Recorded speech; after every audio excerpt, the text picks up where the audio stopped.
Good afternoon, everyone, or morning or evening, depending upon where you are zooming in from. Before we get started with the NIHHIS National meeting, there are a few housekeeping items that we want to go over. This meeting is being recorded, as you just heard. The video recordings of this meeting will be posted to the NIHHIS website and YouTube page after the meeting ends. Additionally, since the meeting is taking place in a Zoom meeting platform, we ask that participants keep their cameras off and mics muted for the duration of the meeting. You will be able to ask questions to our speakers via the chat function during the designated Q&A times. I also want to note that live transcription is available. And with that, it is time to kick off the meeting. Off to you, Julie. So, good morning, afternoon, evening to everyone. Welcome to the NIHHIS National Meeting, NIHHIS, the National Integrated Heat Health Information System. We are so excited for many reasons to be doing this. It's a long overdue first national meeting, and we are so grateful to you all for showing up. We've had an amazing response in the registration, and we're really looking forward to engagements with all of you throughout the week here. You may know that NIHHIS is partly about understanding the demand for heat and really helping our communities across scales, federal, state, local, and others to address extreme heat across the board. And so the week or the few days we have planned are designed to help us understand what's happening around the country and around the world, where we need to go, what's already working and what's not, and then we'll end up with a path forward at the end of the day on day 3. So without going any further, I want to thank the NIHHIS Interagency Steering Committee that helped put this together. We have participation on the interagency group from NOAA and CDC.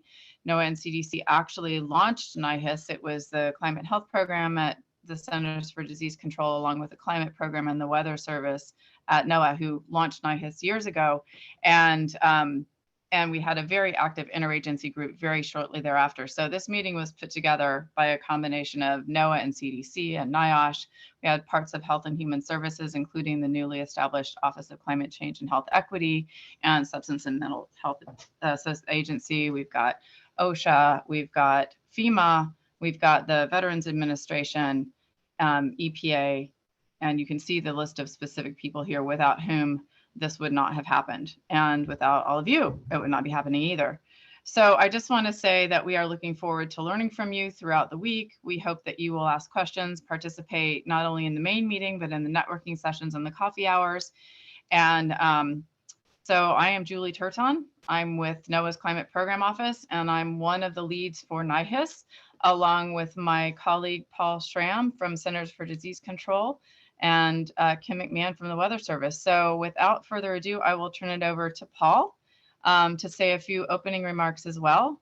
And we're looking forward to a few days together. Thank you for being here. All right, Paul, thank you, Julie. Yeah, hello everyone. My name is Paul Schram, and I am the climate science team lead in the climate and health program at the Centers for Disease Control and Prevention. So on behalf of CDC, welcome. I first want to thank the CDC's Division of Environmental Health Science and Practice and the CDC Environmental Health Nexus team for hosting this meeting and taking care of all of the technical aspects. As Julie mentioned, the NIHHIS National Meeting will take place over the next 3 days. So we have a great lineup of speakers and panelists over the course of the meeting, and we're excited to learn more about resources and tools to address the heat health problem from many different perspectives. Each day has a different theme. Today's theme is defining the problem, where we will address why we are concerned about heat and its impacts on health and society. Tomorrow, day 2, the theme is building equitable community resilience. And day 3 is building equitable human resilience. So we hope that you leave this meeting feeling more empowered with tools and resources to address heat in your communities. Thank you again for joining us. I will now turn it over to the other NIHHIS co-lead, Kim McMahon.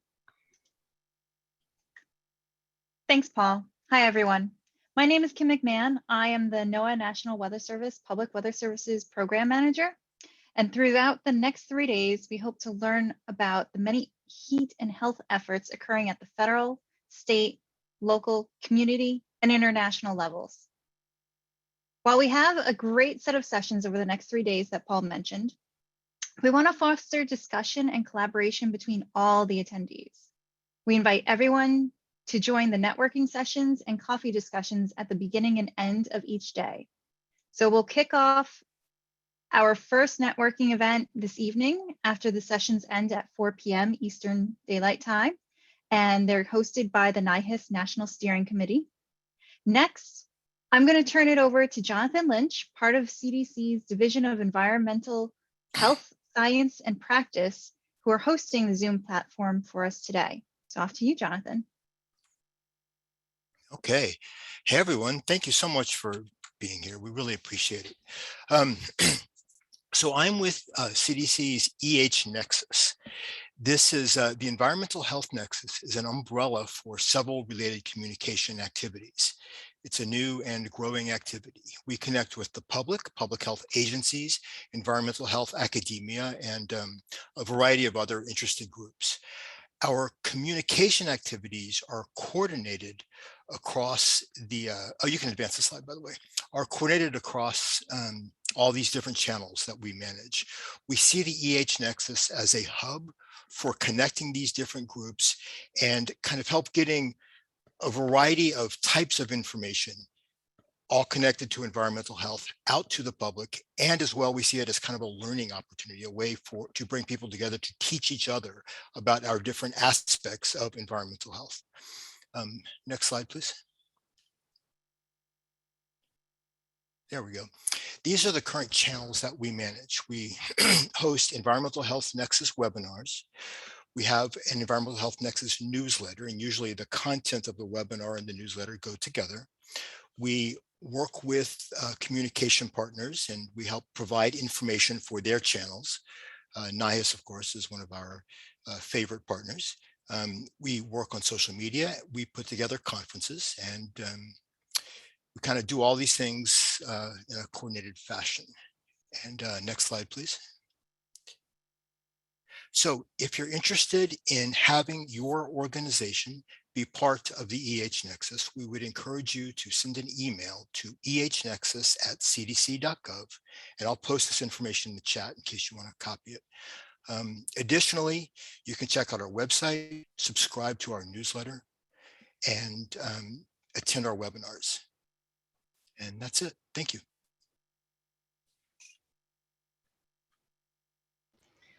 All right. Thank you, Jonathan, and thank you to the CDC team in its entirety for creating such a great platform for us and being such great partners. We're actually thrilled to be working with you even more in the future, I think. So thank you very much for that. See lots of activity in the chat already, so this is great. But now you've met the three NIHHIS co-chairs. You also met Morgan Zabau, who was the one that actually first opened the conference. She is also with NOAA, and she is our Climate Health Program Climate Outreach Coordinator, and has done an amazing job of keeping us all on track and pulling this whole thing together along with the CDC team and the NIHHIS Steering Committee. So that's the backbone of this conference. And now the rest of the conference is up to you all and how we engage. So I'm going to officially kick this off with the great honor of introducing Dr. Rick Spinrad. He is the Undersecretary of Commerce for Oceans and Atmosphere and the NOAA Administrator.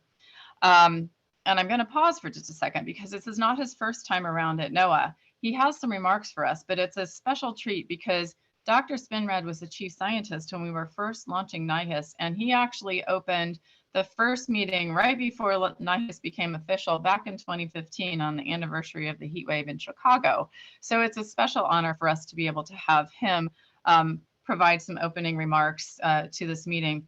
And also, he is now one of the co-chairs, the principals for the new White House Extreme Heat Working Group, along with Health and Human Services and the Environmental Protection Agency. So his commitment to heat is evident and longstanding. And so we are thrilled to have a few opening remarks from Dr. Spinrad. So I think if you would go ahead and hit that video, we will hear from him. Hello, I'm Dr. Rick Spinrad, Undersecretary of Commerce for Oceans and Atmosphere and Administrator of the National Oceanic and Atmospheric Administration, NOAA. Welcome to all of you from around the world and in the U.S. working on heat and health. I am so pleased to be opening this first ever National Integrated Heat Health Information System, NIHHIS, national meeting, alongside my colleague from the Centers for Disease Control and Prevention, Dr. Rochelle Walensky. I'm honored to stand beside our sister health agency as co-leads of NIHHIS to host this meeting. Extreme heat is the deadliest weather-related event in the United States. All heat-related deaths are avoidable, and our summers are getting hotter. July 2021 was the hottest month ever recorded on Earth. Increasing summer temperatures put citizens at higher risk of heat-related illness or death, and as climate change worsens, summers will continue to get hotter and more deadly.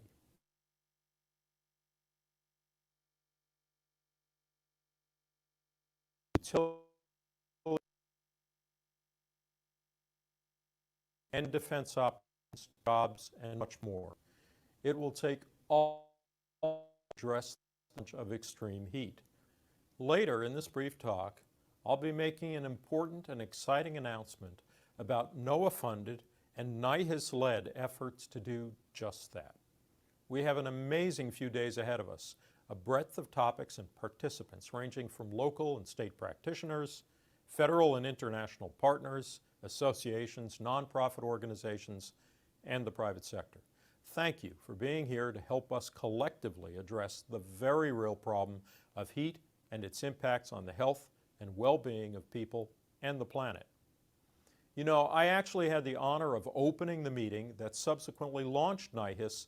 That was back in Chicago in 2015 on the 25th anniversary of the Chicago heat wave.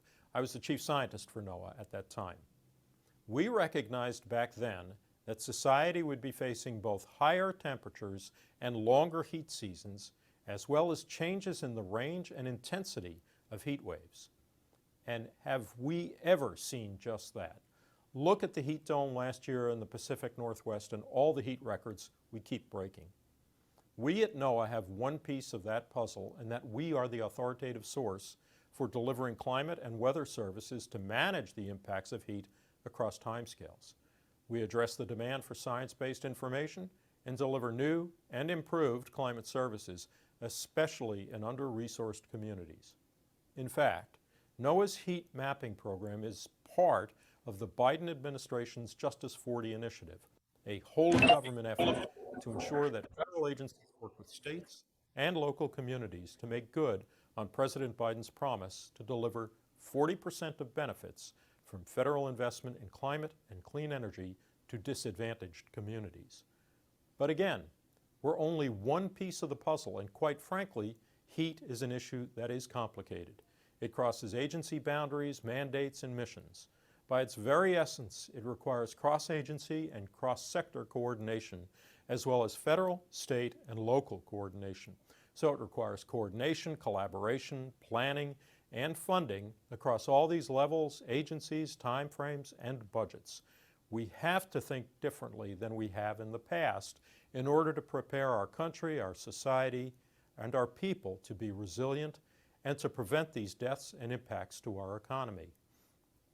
We know we need strong partnership with the health sector in order to help solve this problem and reduce avoidable health and economic consequences. We need that to make sure we, NOAA, are providing the most useful information, conducting the most collaborative research, and partnering in the development and delivery of actionable tools that really help folks on the ground. Many of you here today plan for, manage, and reduce the health risks of heat. Partnerships are how we do this. The NIHHIS officially launched in 2016 as an outgrowth of the National Security Council Infrastructure Working Group. This was in recognition of both the direct impact of heat on the health of U.S. citizens, as well as the impact of cascading infrastructure failures on heat-related morbidity and mortality. Right off the bat, we had a very active interagency NIHHIS team, which continues to this day and which you will see throughout the agenda. We have the CDC and NIOSH, the EPA, OSHA, DOD, the VA, as well as several offices of HHS. I even had the opportunity to speak with Admiral Levine on these topics on stage at COP26. We are pleased to have FEMA at the table too. Plus, we have partners in state and local health departments who are the ones leading the efforts to build resilience. Throughout the meeting, you will hear from these partners. I'd be remiss if I did not mention that NOAA, along with Secretary Becerra at HHS and Administrator Regan at EPA, also leads the new White House Extreme Heat Interagency Working Group. The Biden-Harris administration clearly understands and takes quite seriously the impact of both increases in ambient temperature and in extreme heat. I am so pleased to see heat as a priority of our administration, and that NIHHIS is well positioned to help this administration address the health impacts of extreme heat. As many of you are aware, the NIHHIS program and partners launched citizen science campaigns that map the hottest parts of communities. The data from these campaigns can be used to implement equitable, community-based solutions that protect disproportionately impacted populations now and in the future. Over the past 5 years, NOAA has worked through partner CAPA strategies to provide support for over 35 citizen science community-based campaigns to map the hottest parts of communities. Volunteer citizen scientists and local partners in each community traverse their neighborhoods in the morning, afternoon, and evening using heat sensors mounted on their own cars or bikes. The outcome of this effort leads to a set of high-resolution air temperature and humidity data. The communities use these data to inform their decision makers about where equitable actions can be taken to address heat in their communities. I'm extremely excited to announce that this summer, the NIHHIS CAPA Urban Heat Island program will be mapping 14 new cities and counties across the United States and in 2 international cities. The communities to be mapped this summer include Boulder, Colorado, Brooklyn, New York, Clark County, Nevada, Columbia, South Carolina, Columbus, Ohio, Jacksonville, Florida, Knoxville and Nashville, Tennessee, Milwaukee, Wisconsin, Montgomery County, Maryland, Omaha, Nebraska, Spokane, Washington, Philadelphia, and San Francisco. In addition, for the first time, NOAA is working with local groups on international campaigns in Freetown, Sierra Leone, and Rio de Janeiro, Brazil. The 2022 heat mapping campaigns will also feature new NOAA-funded instruments to better characterize urban climate and health hazards. Columbus, Ohio, and Philadelphia will use mobile air quality monitors to develop an understanding of the related impacts of heat and air quality. Clark County, Nevada, and Columbia, South Carolina will install stationary temperature and humidity sensors to provide more information for decision-making through monitoring the urban heat island effect over the length of the summer. I hope over these next few days we will gain a better understanding of the importance of addressing heat as a hazard and how to prioritize heat action. I hope you will leave here with an improved understanding of what federal resources are available to help with heat risk mitigation. I hope you will develop new relationships and a stronger community of practice while also building new skills, perspective, and ideas for managing heat. Lastly, I hope you will leave here today with a sense of empowerment and commitment to advance heat preparedness. Thank you for your time today and have a wonderful meeting.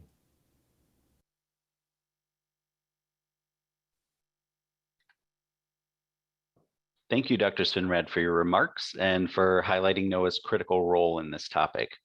Now we're going to hear from our next keynote opening speaker, CDC Director, Dr. Rochelle Walensky.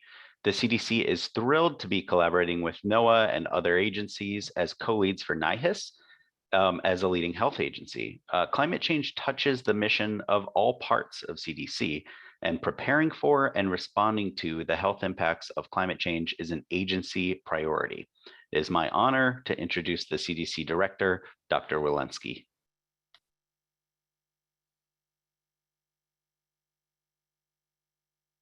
Good afternoon. It is my pleasure to open this first national meeting of partners working together across disciplines to reduce and prevent heat-related illness and death in the United States. Heat is taking a growing toll on human health, with an average of over 700 deaths and 67,000 emergency department visits every year. Summers are hot and they are getting hotter, and the 4th National Climate Assessment projects that the trend will continue.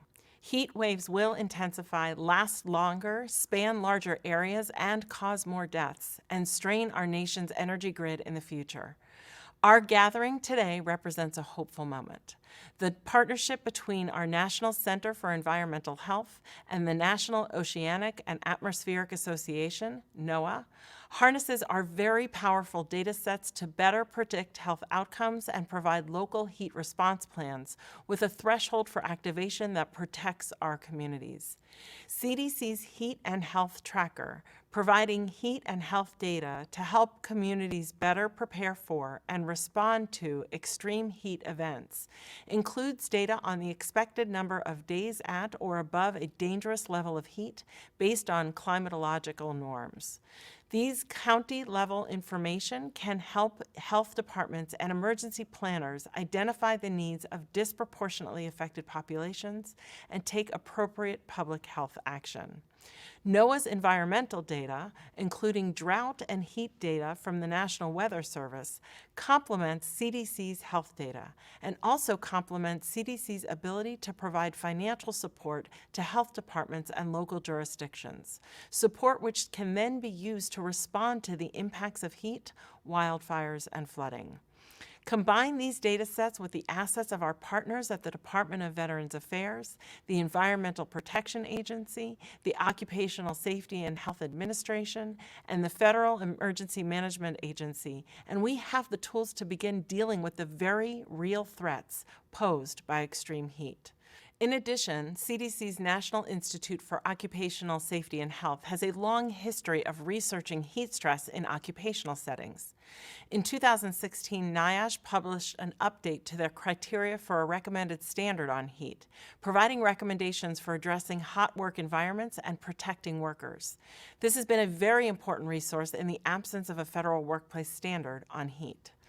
NIHHIS continues to conduct research on the effects of heat stress on workers, not only from the environmental heat, but also additional heat from wearing personal protective equipment and protective clothing, in particular while working at tasks that require a lot of physical exertion. And NIHHIS continues to research how best to communicate and educate about heat stress, risk factors, and workplace prevention, while keeping in mind the health equity issues affecting work populations like those working outdoors, migrant and immigrant workers, and those working for small businesses. Cross-agency collaboration is essential in this effort, and I am very excited that CDC's new Center for Forecasting and Outbreak Analytics, CFA, is now able to be a leader and active member in this collaboration. The center will accelerate access to and use of data for public health decision makers who need information to mitigate the effects of disease threats, prioritizing equity and accessibility while serving as a hub for innovation and research on disease modeling, and as an interagency resource serving decision makers across jurisdictions. As we recognize with all health crises, everyone is not equally affected. The impacts of extreme heat disproportionately affect certain populations, such as people who do not have access to air conditioning, older adults, particularly those in rural areas, young children, people working outdoors, athletes, the socially isolated, people with existing chronic conditions, and some communities of color, making this an issue of health equity. A CDC study published in 2020 found that between 2004 and 2008, American Indian and Alaska Natives have the highest rate of heat-related deaths among all race and ethnic groups, followed by non-Hispanic Black individuals. Older adults can also be vulnerable to the health impacts of power disruption associated with many hazardous events, including heat waves. A CDC study of emergency department visits during the Pacific Northwest heat wave in 2021 found that people over age 75 were the most affected group. In addition, older adults residing in rural areas are also less likely to benefit from community resources for heat impact mitigation and adaptation that are most often available in urban areas. CDC's National Center for Environmental Health is the only government-focused climate and health program that supports health departments in states, counties, cities, territories, and tribes. Our Heat and Health Tracker and Climate Ready States and Cities Initiative grant program are using our public health expertise to help state, tribal, local, and territorial health departments prepare for and respond to the health impacts that a changing climate may bring to their communities. Developed in collaboration with NOAA, the Heat and Health Tracker equips communities with tools and information to address extreme heat. The tracker combines open access, real-time, local-level heat and health data so health departments and communities can better prepare for and respond to extreme heat events. These data include historical temperate data, heat-related emergency department visits from the past week, and monthly heat forecasts projecting high heat days. These powerful data sets are available to everyone. In addition to the tracker, CDC's National Environmental Public Health Tracking Network shares 36 heat exposure and vulnerability data indicators that are helping public health professionals prepare for extreme heat. CDC's Climate Ready States and Cities Initiative grant program is currently helping grant recipients from 11 jurisdictions use the 5-step Building Resilience Against Climate Effects framework, or BRACE, to identify likely climate impacts in their communities, potential health effects associated with these impacts, and their most at-risk populations and locations. Grant recipients develop and implement health adaptation plans and address gaps in critical public health functions and services. Already, our collaboration is making a difference. Arizona Department of Health Services used our heat and data tracker as the model for a new county-level dashboard they are creating. Collaboration between New York City and a local National Weather Service office estimated the weather mortality relationship and used the results to support specific temperatures for activating heat alerts in the city. This resulted in lower heat warning thresholds, which were originally based only on climatic averages, by incorporating research on the health effects of heat events in the region. And state health departments in Rhode Island, Maine, New Hampshire, and Vermont, funded by CDC, partnered with the National Weather Service to form a Northeast Regional Heat Collaborative, a multi-agency partnership that pooled data and increased understanding of heat-related hospitalizations and deaths. This helped change the National Weather Service heat advisory policy across New England. To prepare for a forecasted extreme heat wave in June 2021, Oregon's Multnomah County Health Department held a first-of-its-kind heat coordination call, inviting 144 participants from county departments and partner organizations. The county developed a 3-pronged strategy for the approaching heat wave, including planning to provide space where people could cool off, undertaking extensive in-person outreach to seniors, people with disabilities, and people experiencing homelessness, and communicating the risk that extreme heat posed to everyone in the community. The county also worked with partners to call property managers of apartments and single-room occupancy buildings with vulnerable residents, many without air conditioning, who had been identified by an area nonprofit agency that focuses on social isolation. These examples of collaboration are cause for great hope. We have more tools, more data, more information than ever before, and most importantly, we have all of you. Together, we will share our knowledge and harness our data to better predict health outcomes. And we look forward to seeing how you will put this to work in your community. Thank you.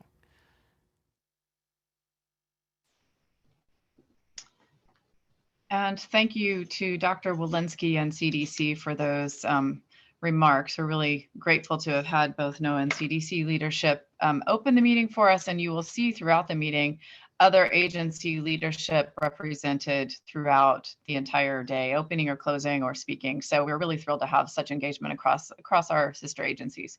My job right now is to transition a little bit to what's in store for the day. So as we laid out before, we have a sort of a theme for each day, and today's is really defining the problem. So really getting into the point of, you know, you're here because you understand that heat's a problem, but you also understand that we still have a ways to go in communicating how big the risk is and sort of mobilizing resources and people to plan better, more longer term, as well as respond better to an acute heat wave that is coming. So today the plan is, the first panel is really kind of laying the context. We have a series of nonprofit partners really talking about what is the nature of the heat problem to kind of get the lay of the land for us for the rest of the meeting. We'll have a break with a trivia question. Then we are thrilled. There are two pieces of legislation. Senator Markey introduced new heat legislation in the Congress and the Senate, and then Congressman Christ introduced it in the House, and we have some remarks from Senator Markey about that. And then we'll have a little bit of a NIHHIS retrospective. What have we done? What have we done for you lately? No, what have we done in the last few years, just to kind of do a bit of a recap. And then we are really excited to have our second roundtable panel discussion with a community-based focus in the afternoon.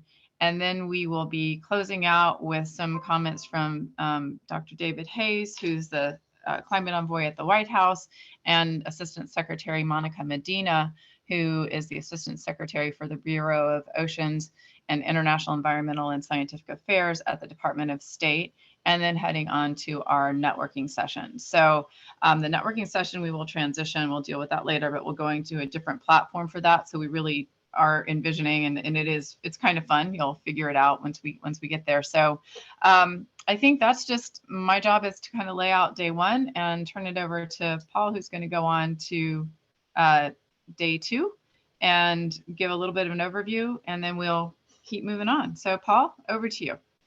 Yeah, thanks, Julie, for that overview of what we'll be covering the rest of today. For tomorrow, day two, the theme is building equitable community resilience. So we'll start the day with an optional coffee discussion hosted by the Climate Change and Human Health Group's Indicators Workstream. So this coffee discussion will start at noon Eastern and will end just before the start of the official sessions tomorrow.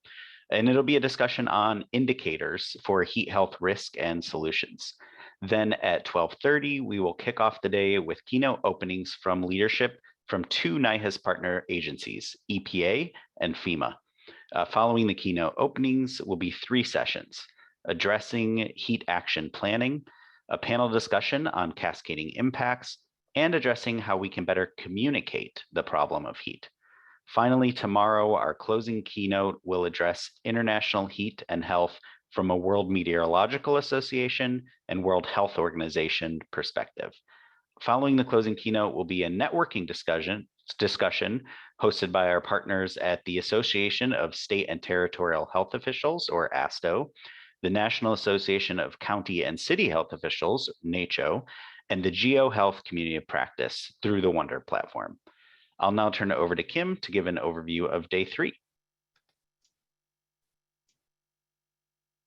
Thanks, Paul. So day three's theme is building equitable human resilience. We'll start the day with an optional coffee discussion hosted by the Global Heat Health Information Network, GHIN. This discussion will start at 12 noon Eastern and focus on how GHIN and other international institutions and organizations are addressing heat health. This will be a great opportunity to discuss resources and strengthen the international network on heat and health. Then at 12:30, we will begin day three of the NIHHIS National meeting with an opening keynote from OSHA leadership, Mr. Douglas Parker, who will be addressing the audience on Workers' Memorial Day. Following the keynote, we have four sessions: a panel on heat safe housing and urban heat island training session, presentations on keeping workers safe from heat, and finally, a conversation on athletics and the military. Following the sessions, the NIHHIS National meeting will end with a brief overview of the NIHHIS strategic plan to show all of you what NIHHIS's plan is moving forward and how outcomes and conversations from this meeting can help to shape the direction of NIHHIS. Back to you, Julie.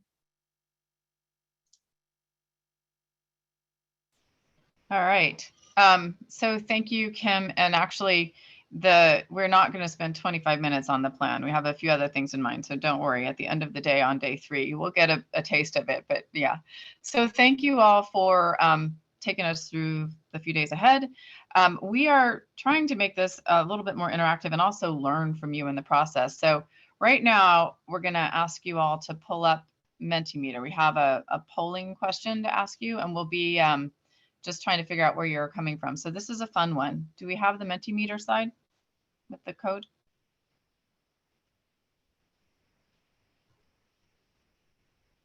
Yes, I am pulling it up right now.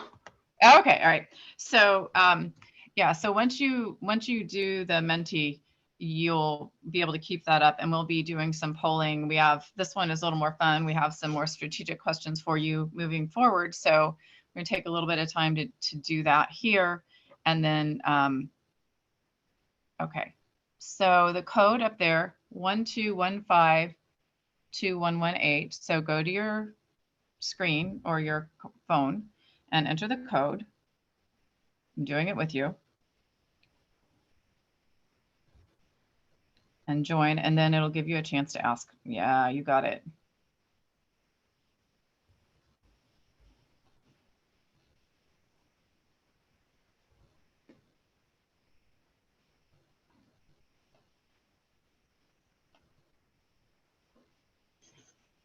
So I also just want to, while we're loading up here, seeing where we're from, I do want to remind you too, if you've signed up for this meeting, and we do have the networking sessions today and tomorrow, and then the indicators coffee hour tomorrow and the international coffee hour on Thursday. So if you have colleagues that you think would be interested in those as well, might not make it for the full meeting, please let them know, because they are really designed to facilitate this coordination, figure out what's going on around the world and what NIHHIS role should be and could be, and how we can best serve the people of the United States as well as the role in the world here. So look at that. All right. So a lot of you folks on the West Coast, numbers are still coming in.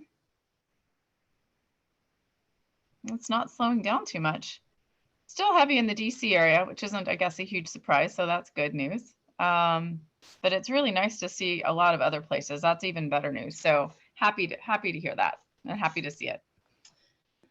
Okay, so that's where we're all from, all over the place. So this is exciting. Let me just go on to, and also thank you all for doing that. So keep the Menti up. I'll be doing that again later. Let's go on now. I'm going to introduce our first session, which is really the one on defining the problem. We are thrilled to have Kurt Schickman, who is from the Adrienne Arsht Rockefeller Climate Resilience Center. I've known Kurt since he was at the Global Cool Cities Alliance, and he's now head of extreme heat initiatives at the Adrienne Arsht Center. And he is going to be moderating and leading us through an amazing set of speakers for our session on really understanding the nature of the heat problem. So Kurt, thank you very much for leading it and for helping us assemble an amazing panel of speakers. So over to you, Kurt. Well, thanks very much, Julie. It's really an honor to be here and to participate with this great panel of speakers, and more broadly with the folks on this call. I recognize a lot of the names on here, so really excited to have everyone together. Heat's been a big part of my career in life, and it's really exciting to see so many of us come together to share our work, and I think more importantly, to start thinking through how we coordinate our actions together. Just a little bit about Adrienne Arsht Rockefeller Foundation Resilience Center, because we're a bit new to the work on heat as a center. Taking action to reduce the harmful effects of extreme heat is a central focus of our work, and we've tried to target that work around the unique challenges that heat presents. The first is, closing the gap in awareness of the dangers of heat, and to consider and message heat risks in similar ways that we treat other natural disasters.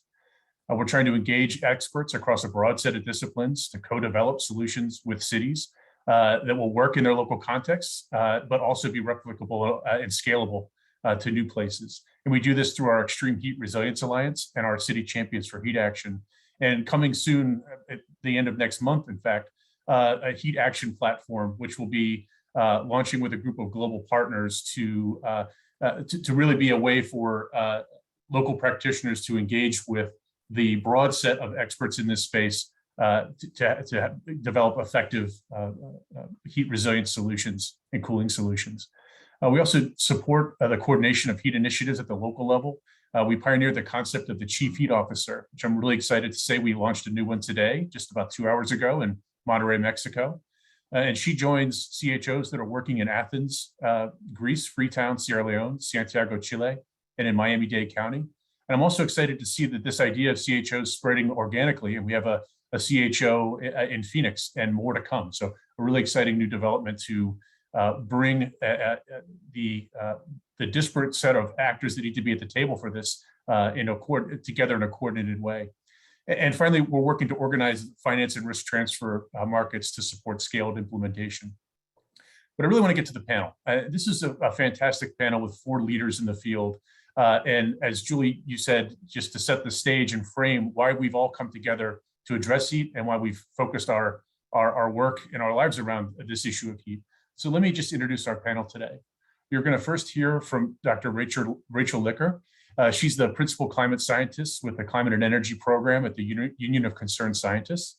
In her role, she provides strategic thinking and technical and analytical expertise across the organization, analyzes new developments in climate science, and communicates climate science to policymakers, the public, and the media. You'll next hear from Juanita Constable. She's a senior advocate at the Natural Resources Defense Council, where she helps advance federal and state solutions to threats of extreme heat and other climate-related hazards. Her efforts are particularly focused around protecting worker health and increasing climate preparedness in public health systems. You'll next hear from Dr. Georges Benjamin. Dr. Benjamin is the executive director of the American Public Health Association, which is the nation's oldest and largest organization of public health professionals. He's formerly the Secretary of Health for the state of Maryland. He's board certified in internal medicine and formerly served on the National Infrastructure Advisory Council, which advises the president on how to assure the security of the nation's critical infrastructure. And then finally, you'll hear from Owen Gao. Owen is a colleague of mine. He's the assistant director at the Adrian Arst Rockefeller Foundation Resilience Center and works on project delivery on our extreme heat team. He's assisted with the launch of the Extreme Heat Resilience Alliance and many of the efforts that we have underway currently. So with that, I would turn it over to Dr. Licker. The floor is yours. Thank you so much, Kurt. I'm hoping everyone can hear me okay. So thank you so much for having me. UCS is honored to be helping set the stage for this critically important meeting. So to kick things off, I'm going to be giving an overview of the climate science behind the problem of extreme heat. So for starters, since the pre-industrial revolution, greenhouse gases have accumulated in our atmosphere, largely from the burning of fossil fuels. And as a result, this has caused an increase in Earth's average temperature. And since we're talking about health, to put it in health terms, one of the most stark symptoms of global warming, is the increase in extreme heat that we're seeing across the globe. So science is clear that this is happening already across the world, and it's because of human activity. So what you're seeing here is one of the conclusions from the IPCC, or Intergovernmental Panel on Climate Change, 6th assessment report. They concluded it is virtually certain that hot extremes, including heat waves, have become more frequent and more intense across most land regions since the 1950s, with high confidence that human-induced climate change is the main driver of these changes. So it really extremely clear, very strong conclusion on this point. And the reason for this, as demonstrated by this graph, though noting this is a bit oversimplified in terms of what would happen, is as the distribution of temperature shifts warmer, there are more and more days that we consider hot now. And in addition, the hottest days that we will experience and are experiencing are and will continue to become even hotter. So here in the United States, oh, I'm so sorry. Okay, I'm not saying next slide, please. Next slide, please. I just realized that. Here in the United States, we are already seeing changes in many aspects of extreme heat across many parts of the country. So these graphs that you're looking at right now from the US EPA are showing you trends in different aspects of heat waves over the last several decades here in the United States.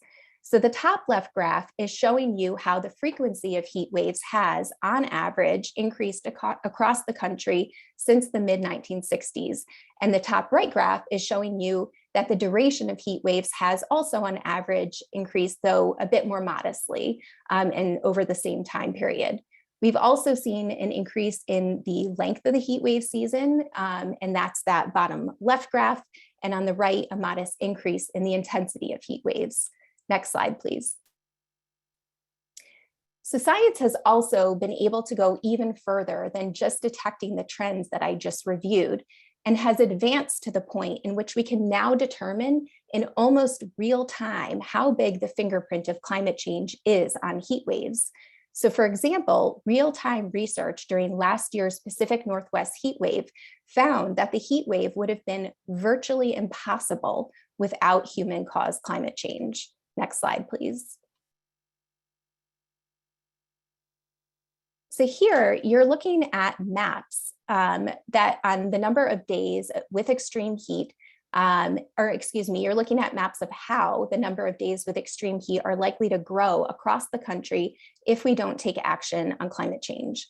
So my colleagues and I at the Union of Concerned Scientists, together with Professor John Abatzoglu from the University of California, Merced, conducted a study in 2019 that examined how the heat index, or feels like temperature, a combination of heat and humidity, is likely to change under different global warming scenarios.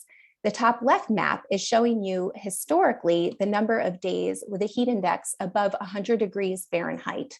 And the top right map is showing you that how many of those days would occur by mid-century without action on climate change. Or put another way, what would happen if we would fail to reduce heat trapping emissions. And you can see that those number of days with a heat index above 100 degrees Fahrenheit would expand dramatically, doubling nationally on average. The bottom left map is showing you the number of days with a heat index above 105 degrees Fahrenheit. The bottom right map, again, is showing you that expansion of those kinds of days if we don't take action to reduce heat trapping emissions. That number would quadruple nationally. Next slide, please. So while we project massive increases across much of the country, some places would be hit particularly hard. So here I'm zooming in to show you our results for some different locations as an example. So in Cook County, Illinois, home to Chicago, these are the bars all the way on the left of this graph. Historically, this is the yellow bar, there have been 3 days each year on average with a heat index above 100 degrees Fahrenheit. If we took slow action on climate change, that's the orange bar now, that number would grow up to 16 by mid-century. If we took no action, that number, this is the red bar, would grow up to 24 days by mid-century. And that's again in Chicago on average per year. So you can see in Washington, D.C., where many of you are located, this is the next set of bars to the right of Cook County, Illinois. The problem would be a bit worse than for Chicago. And then you can see for some parts of the country, like Maricopa County, where Phoenix is located, as well as Miami-Dade County in Florida, the numbers would be really just kind of unbelievable. In Miami, for example, historically, there have been 41 days per year on average with a heat index above 100 degrees Fahrenheit. So already really, really hot. But at mid-century, in the coming decades, without action on climate change, that number would grow to 134. That's more than a third of a year with extremely hot conditions if we don't take action on climate change. Next slide, please. We also analyzed a scenario in which we take aggressive action to reduce emissions and limit warming to 2 degrees Celsius above pre-industrial levels. That's about 3.5 degrees Fahrenheit. And that would be meeting one of the Paris Agreement temperature targets. On the left, you can see, as indicated by the red dots with the white in the middle, so there are only 3 of them in the southwestern United States, you have to look a little closely. Those cities have historically experienced more than 30 days on average each year with heat indices exceeding 105 degrees Fahrenheit. All the other red dots in that map are showing you cities that by the end of this century, again, if we don't take action to reduce heat trapping emissions, would it also experience that kind of heat that have not historically. On the right now, you can see what would happen if we met that Paris Agreement temperature target of 2 degrees Celsius warming. The number of cities experiencing 30 or more days per year on average with heat indices above 105 degrees Fahrenheit would drop from 290 on the left to now 85 on that right map. So it's a far cry from the 3 cities that experience that level of heat historically and today, but by making those changes in our heat trapping emissions, we could spare more than 200 cities that fate of spending 30 or more days with a heat index above 105 degrees Fahrenheit. And you can find all of these kinds of results from this study at that link from ucsusa.org, Killer Heat, at the bottom. Next slide, please. So the changes that we projected in the study that I just mentioned are in line with the findings from other such studies. For example, I'm showing you here some of the results from the first volume of the 4th National Climate Assessment, in which authors found that by mid-century, without action on climate change, there would be approximately 20 to 30 more days with a maximum temperature above 90 degrees Fahrenheit in most parts of the country, with the Southeast seeing some of the biggest increases. You can see, again, those pretty incredibly hot conditions in parts of the Southeast and also in the Southwest as well. Next slide, please. So to wrap up, we are already seeing increases in the intensity, duration, and length of heat waves across the United States. We are also seeing heat waves occurring that are attributable to human-caused climate change. And we know that the problem is going to get a lot worse, particularly without reductions in emissions. We would see massive increases in that case in extreme heat across the country. Next slide, please. So with that, I'd like to thank you so much again for the opportunity to speak with you all today. I'm deeply humbled, and UCS is incredibly excited and honored to be participating here. I really look forward to joining in discussions throughout the meeting, and we'll turn it back to you, Kurt. Thank you. Well, thanks very much, Rachel, for that sobering but also hopeful presentation. I'm now going to turn it over to Juanita Constable. Juanita, the floor is yours. Thank you so much, Kurt, and happy Tuesday, everyone. I'm really honored to have this opportunity to speak with you today about how extreme heat affects people. This is going to be a pretty high-level whirlwind overview of a big topic, and it's almost all bad news, which is not my usual MO as an advocate. But hang tough, solutions are coming later in the conference. For now, let's quickly look at some of the many problems of heat. Next slide, please. One of the things that's most important to remember about heat is that just about everything we depend on for our health and well-being has an upper temperature limit. Next, please. Perhaps unsurprisingly, humans, livestock, and many staple crops have remarkably similar thermal comfort zones and upper temperature limits. For over a decade, the survivability threshold for extended heat exposure was thought to be a wet bulb temperature of about 35 degrees Celsius or 95 degrees Fahrenheit. Unfortunately, there's new research that suggests that threshold might actually be several degrees cooler, especially in humid environments, which is pretty concerning when we consider that in the context of the presentation Rachel just gave. Next, please. When it comes to natural systems, there's of course a wider range in the preferred and upper temperature of limits of life. Some hydrothermal vent bacteria, for example, can survive temperatures of more than 280 degrees Fahrenheit. But we obviously can't live in extreme environments like that, and nor can we rely on them for basic ecosystem services such as food and clean water. Next, please.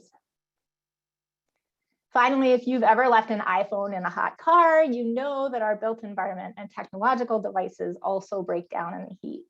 And part of that is due to the fact that the things we build and manufacture are typically designed for a climate that doesn't really exist anymore. Next, please. As you've already heard from Dr. Spinrad, heat is the deadliest form of extreme weather in the US.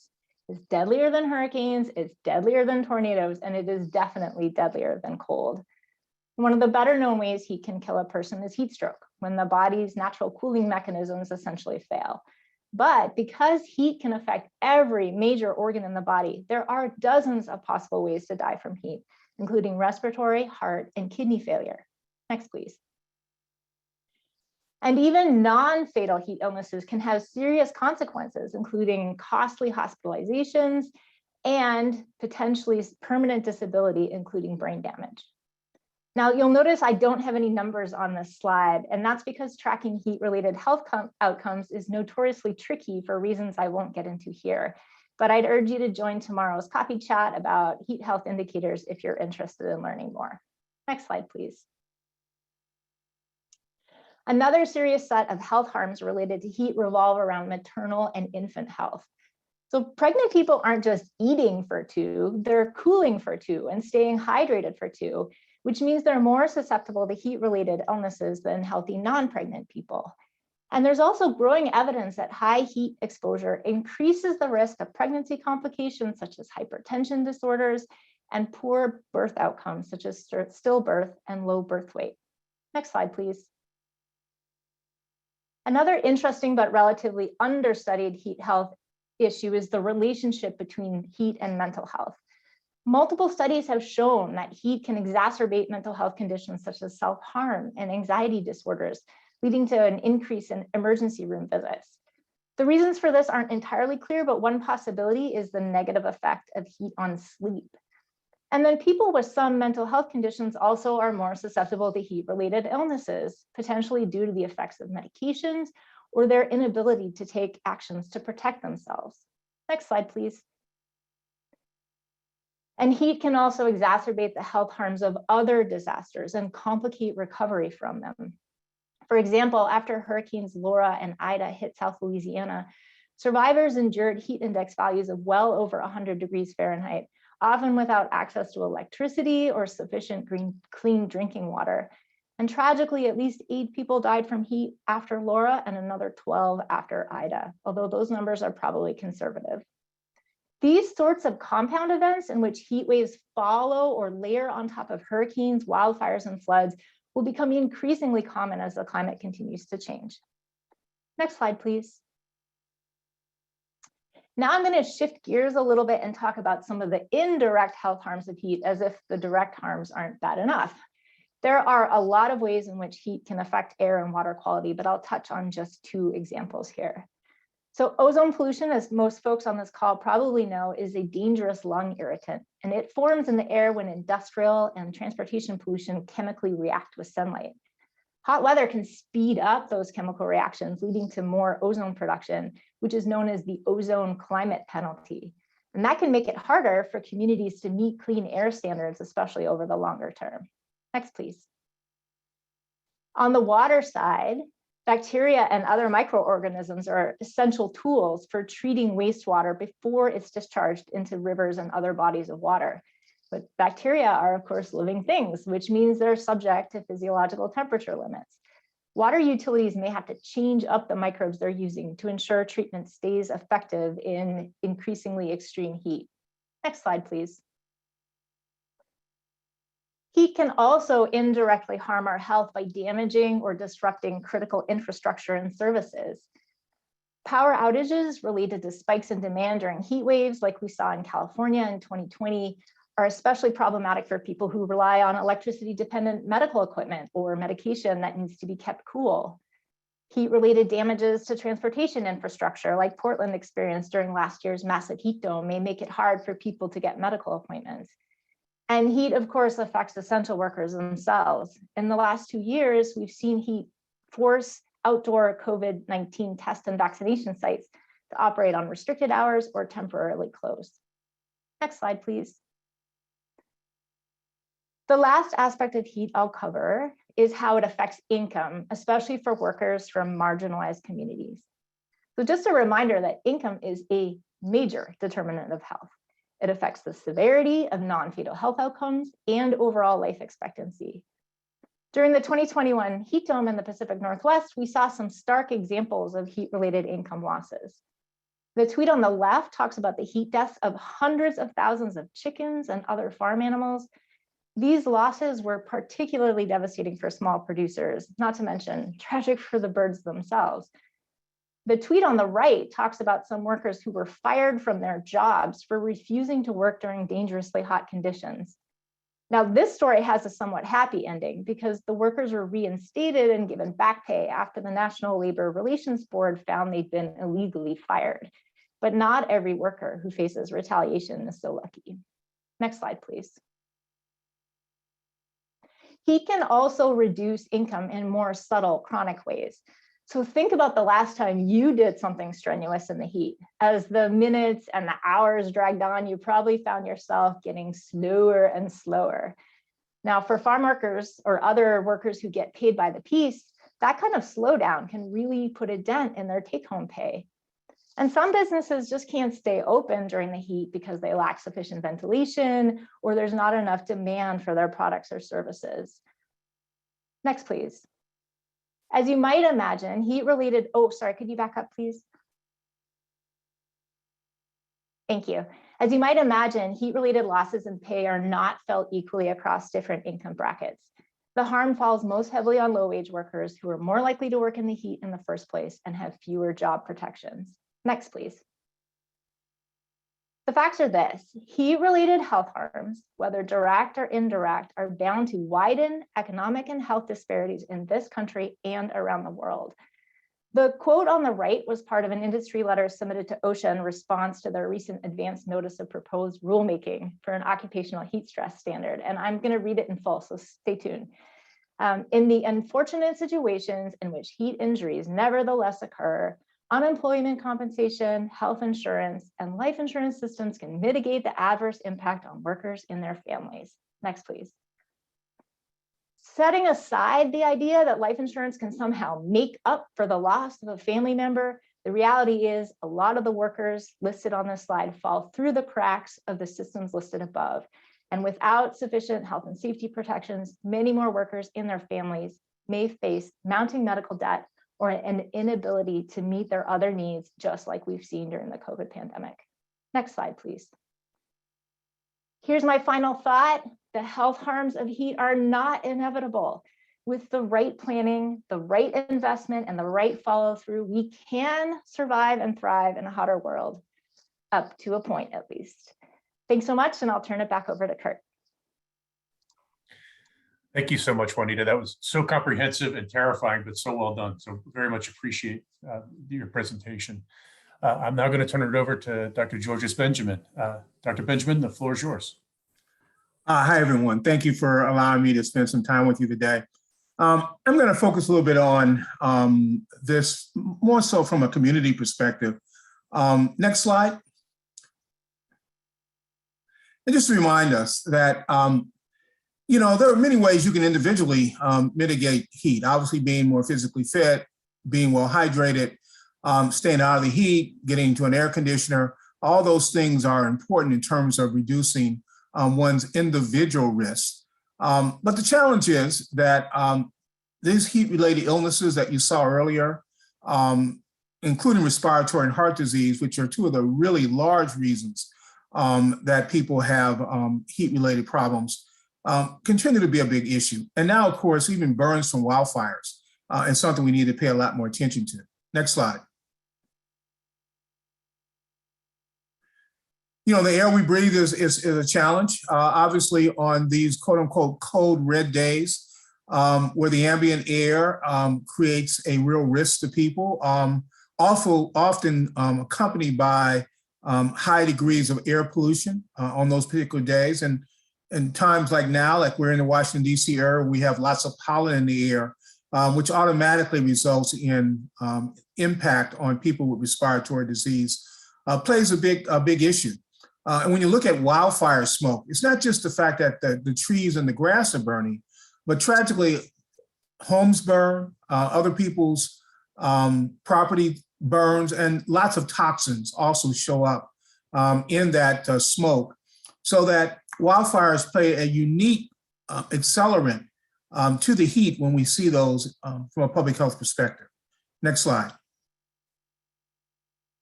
We talked a lot about the fact that these heat waves are unequal. And in many cases, you know, when I practice emergency medicine, I focus a lot on the individual aspects of this. But community and society as a whole also have real heat issues. And of course, public health likes to do what we do in many ways around policy. So I'm going to talk a little bit about that. If you go to the next slide, to talk a little bit about the fact that the people that are most at risk, of course, streams of age, people in lower income, some minorities who are in climate sensitive populations. But I just argue that community resilience also is a major determinant of our resilience to heat as a community and as a society. And of course, we can address this in many ways by addressing the social determinants of health. So you go to the next slide. Just to focus on these, three populations, just to remind you of the real clinical impact on mothers and babies, premature birth, birth defects, big issues for mothers and babies exposed to disproportionate heat and, of course, other impacts of climate change. Infants and toddlers, babies are not, and kids are not just little adults. They have a much smaller surface area, and they, quite frankly, don't control their heat as well as we do as full developed adults.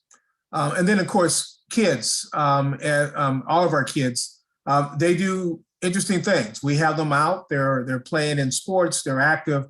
And because of the things that they do, they're much more likely to be out in very warm weather, and therefore may have a higher risk because of that.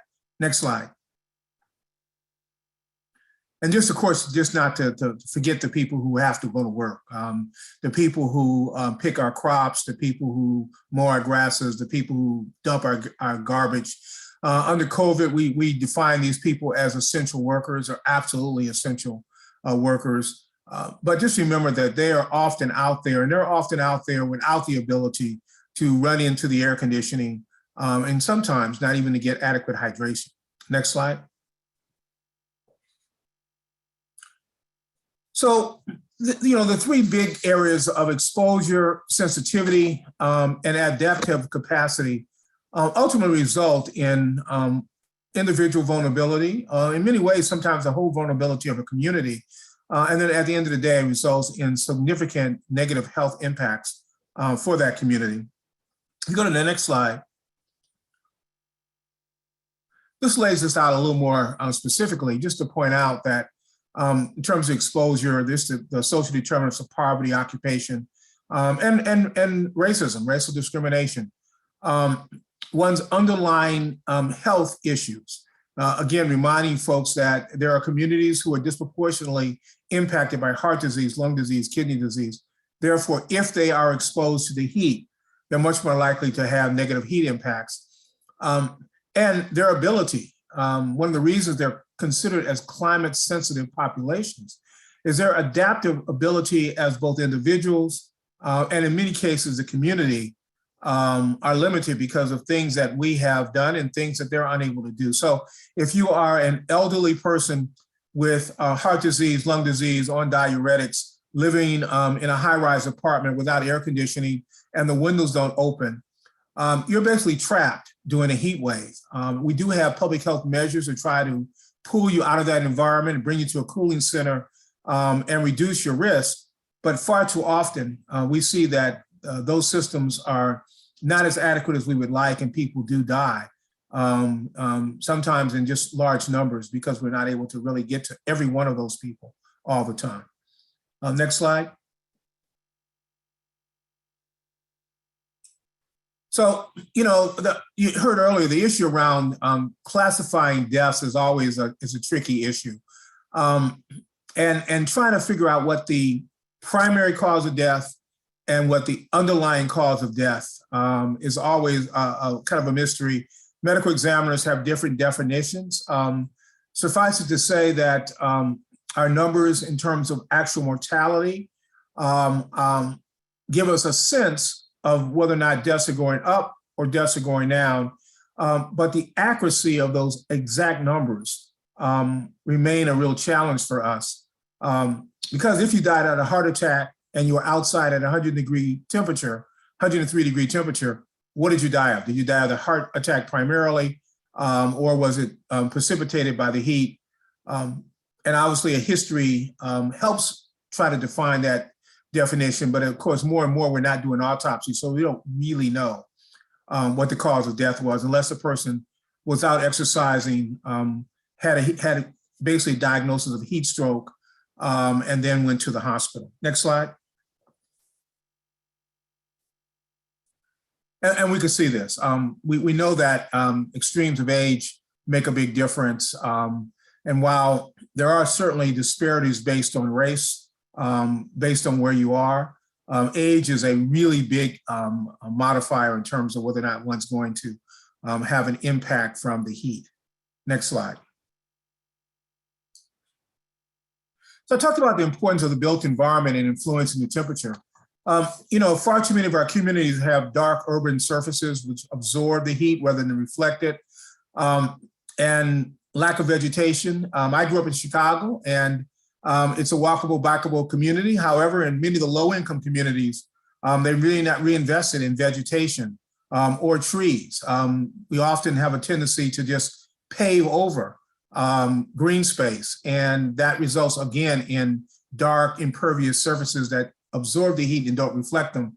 And often that means those communities can be as much as 10 degrees warmer on average. And that's particularly true in lower incomes communities because of the built environment themselves. Next slide. So when you think about it, less trees, more dark impervious surfaces, and this is just kind of a graph that puts this all together for us to talk about the fact that those communities get a greater exposure from heat, and therefore at the end of the day, are much more likely to have a range and the full spectrum of heat-related illnesses and death. Next slide. So they used to give you an actual example. So this is Baltimore City in the summer of 2018.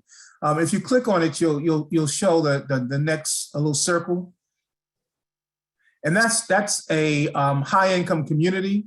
And what you see there is not a lot of red space there. So high-income community, red space. Those of you who are familiar with the Baltimore region know that little place at the bottom right is the Inner Harbor. Very hot and relatively poor community there, particularly on West and East Baltimore.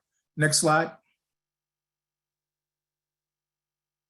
So to correlate that year, they had the heat index, which was 103, and correlated with that, they had significant community health impact, doubling of the heat stroke in the community, more cases of chronic obstructive pulmonary disease, more respiratory distress, cardiac arrest rose up to 80%, even hypertension more than doubled, probably because of the stress from being out in the heat.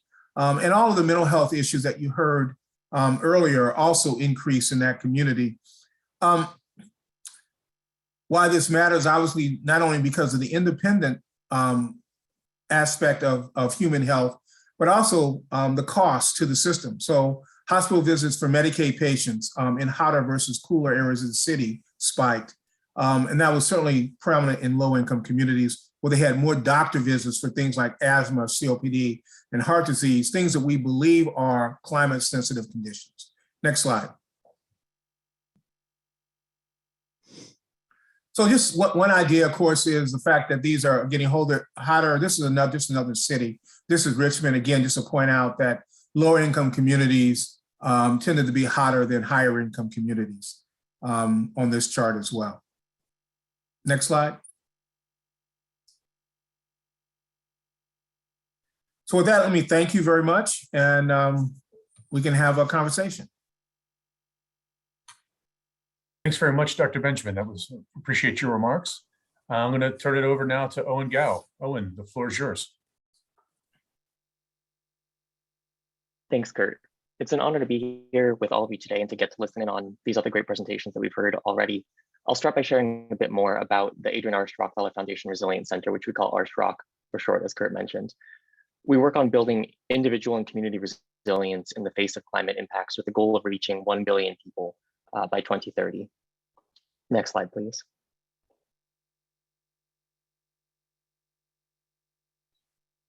We recognized, as everyone here today knows, that heat is an under-acknowledged risk compared to other hazard, but that it's killing more people than other natural disasters. And we set out to address some of the unique challenges that heat poses. First, heat is a multidisciplinary threat that requires a broad response. And so we mobilized our network and launched the Extreme Heat Resilience Alliance, or ERA, a 40+ member coalition that includes humanitarian organizations, finance, engineering, climate, and public health experts, and cities and counties from around the United States and the world.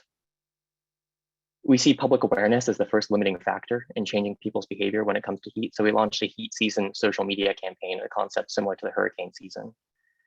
We translated those social media assets into 6 languages and brought in partner cities from around the world to join in the campaign.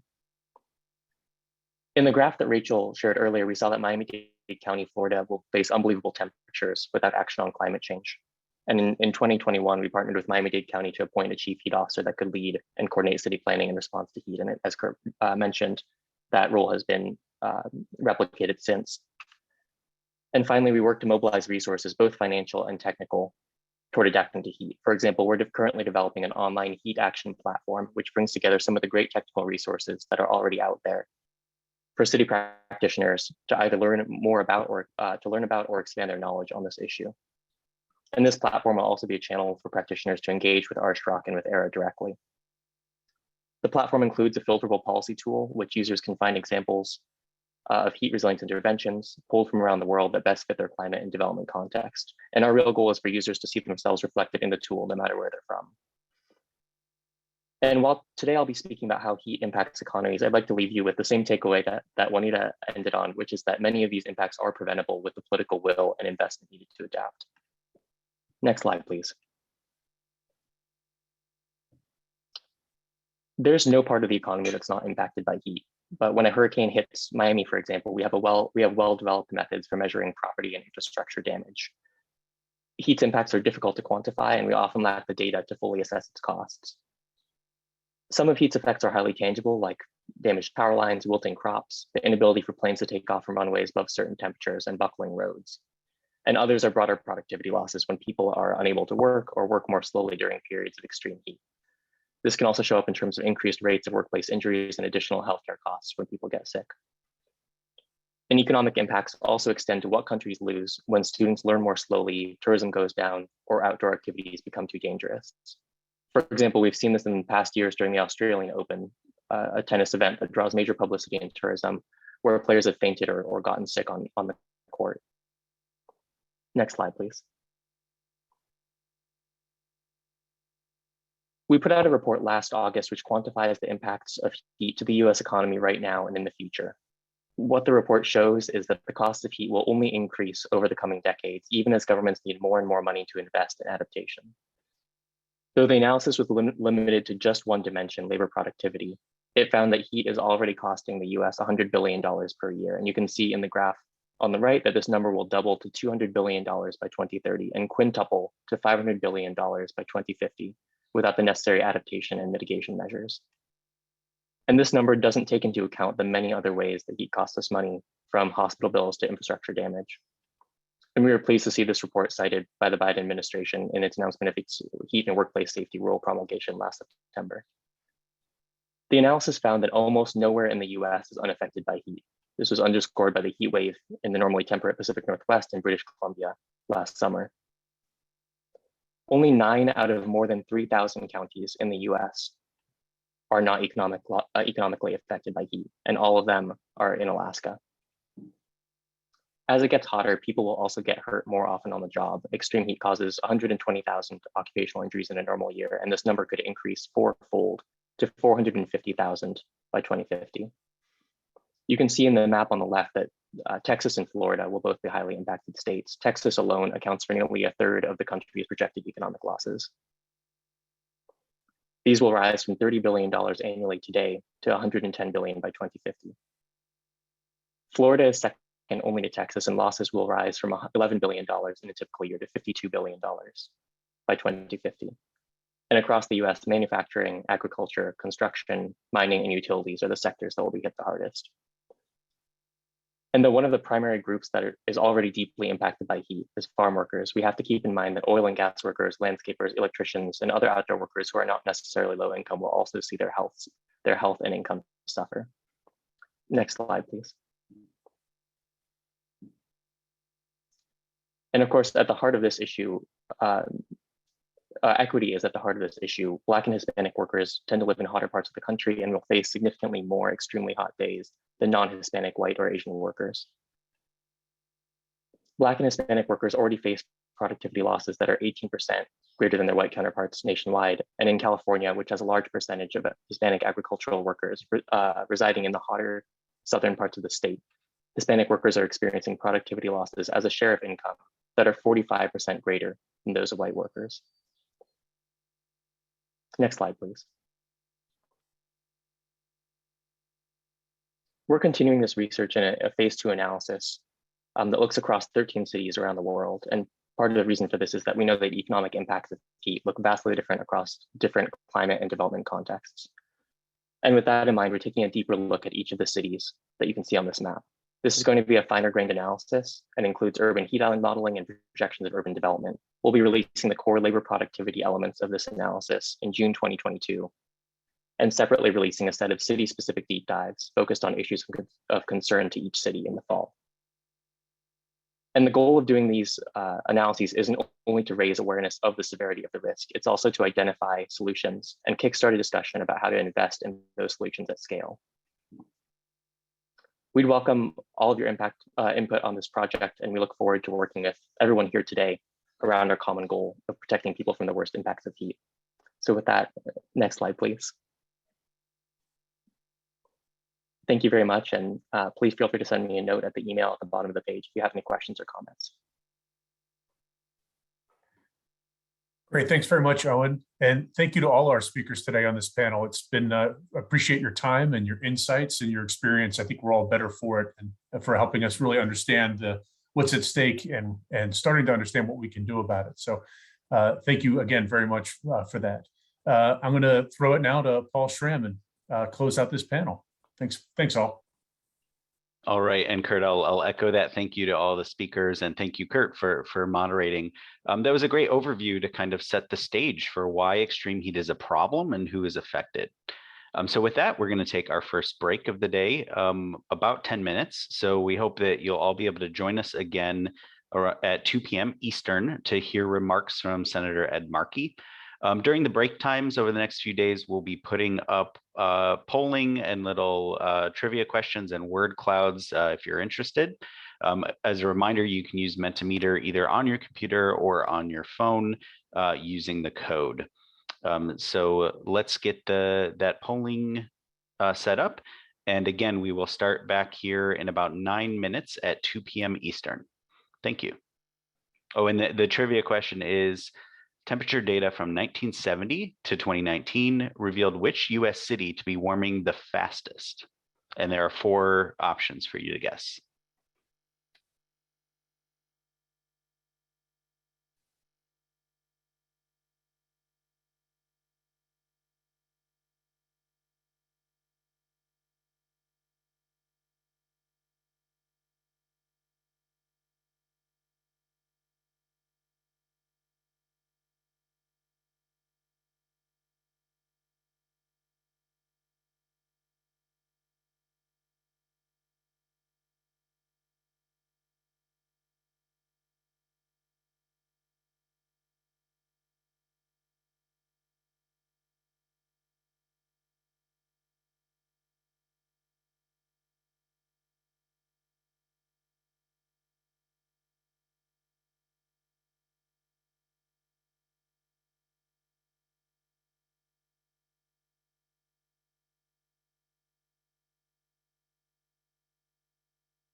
Everyone will return from break in about 1 minute. So still a chance to get in your guess of which one of these cities.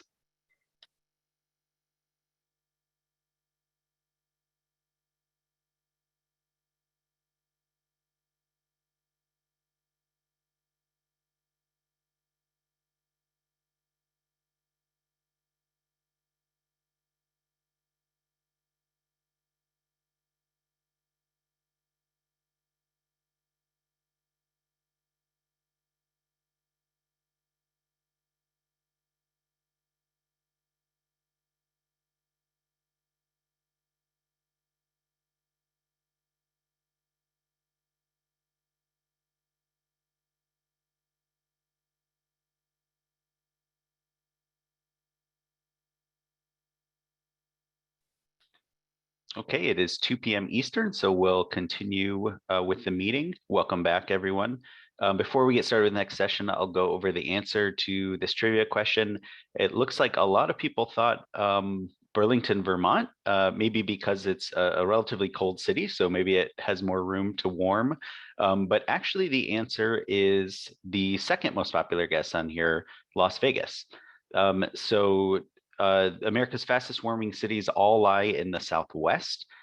As of data from 2019, Las Vegas has warmed 5.76 degrees Fahrenheit since the first Earth Day in 1970.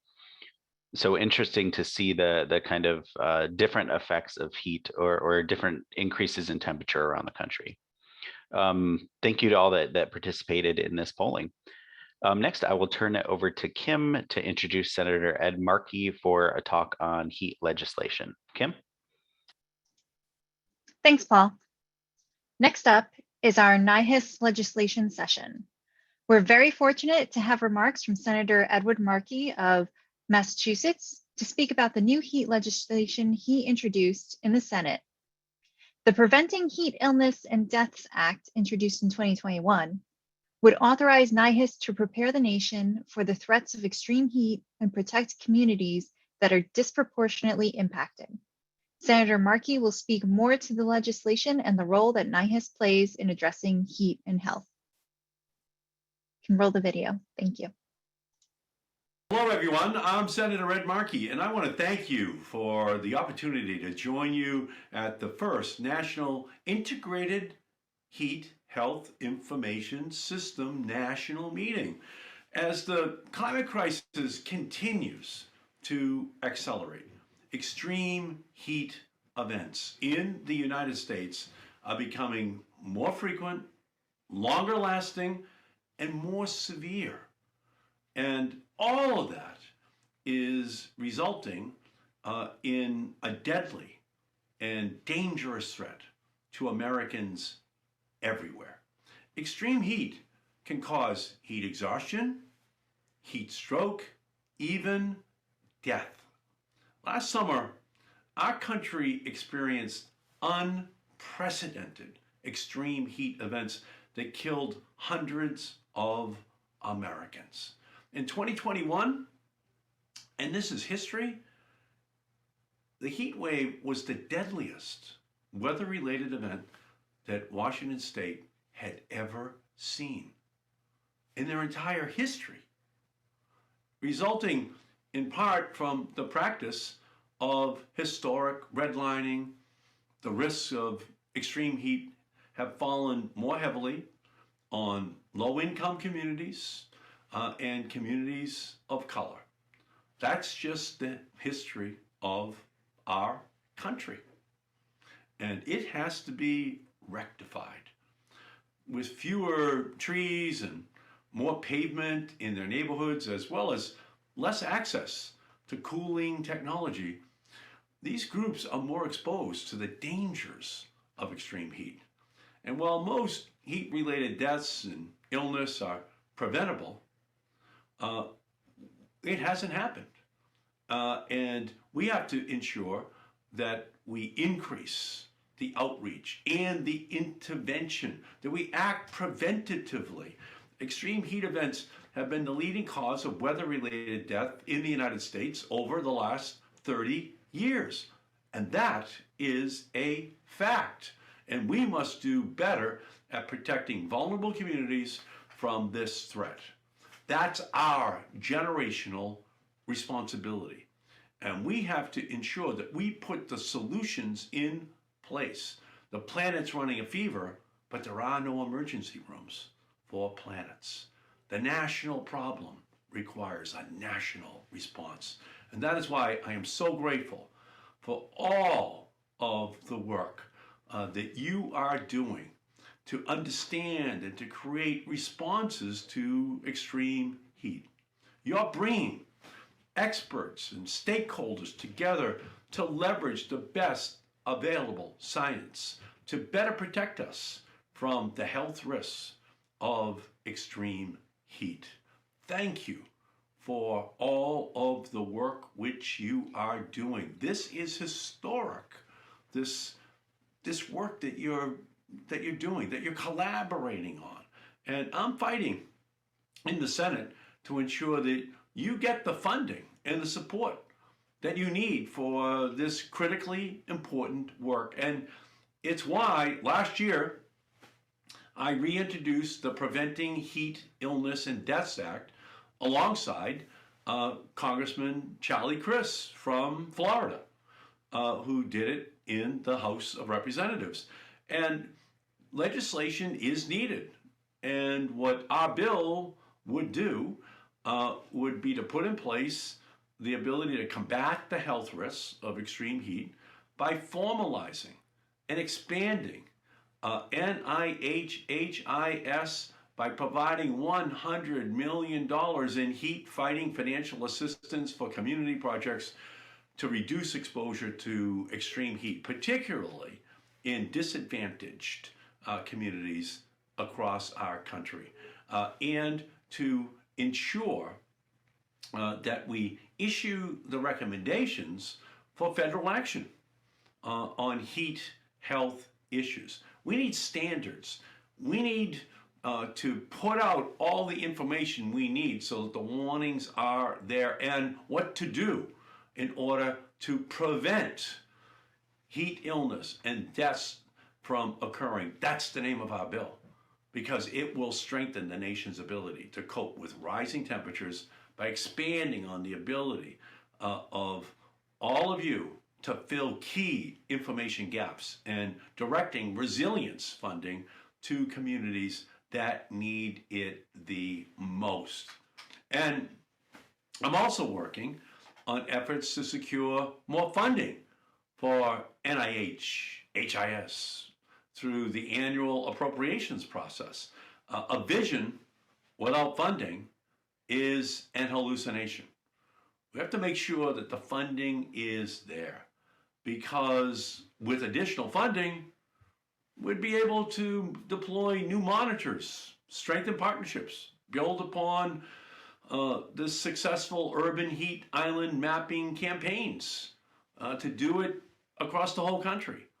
And by supporting and building upon the great work that NIHHIS is doing, we can save people's lives in the face of deadlier and more frequent heat waves. But we need to act now.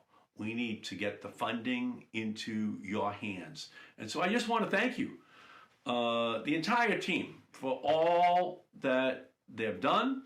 And I look forward to continuing to support your critical work. It's truly God's work here on Earth.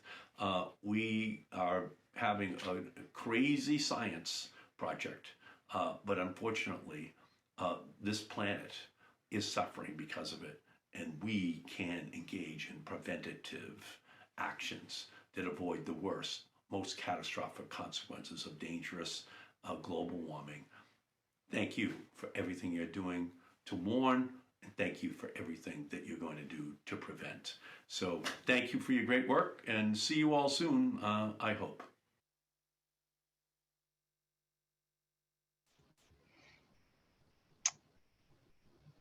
We are so lucky to have congressional representation, Senator Markey's, vision and stalwart support for the issues we're dealing with. It's been a real honor to have have him here.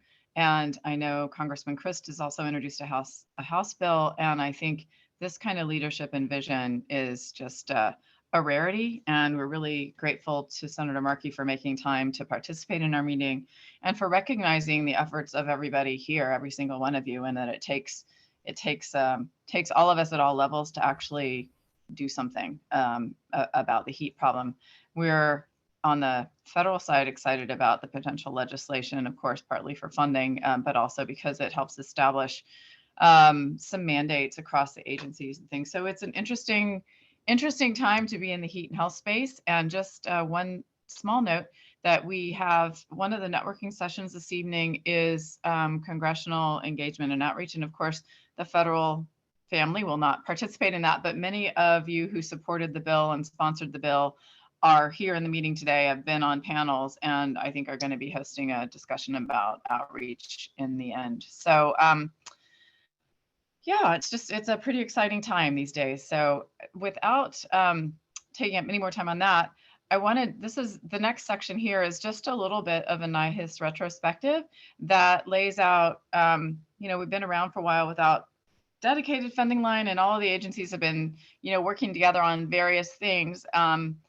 And this is just a little bit of an overview of what we've been up to for the last few years. One of the things that's really hard to communicate in a video is the glue and the partnerships and the relationships that are built, and really especially because we don't have agency mandates and missions to do this. It's a little bit of everybody's and therefore nobody's. So we've worked together pretty holistically over time. So I think without much ado, let's just listen to the NIHHIS retrospective if we're ready for that. And I also just wanted to thank all of the agencies for their contributions here. We have been doing a pretty good job without dedicated funding, but still funding that comes and support that comes from our agencies. And many of you should see yourselves in here because it is a federal, state, and local enterprise. So let's turn over to the NIHHIS retrospective video, please. And again, thank you to Senator Markey and staff for participating in our meeting.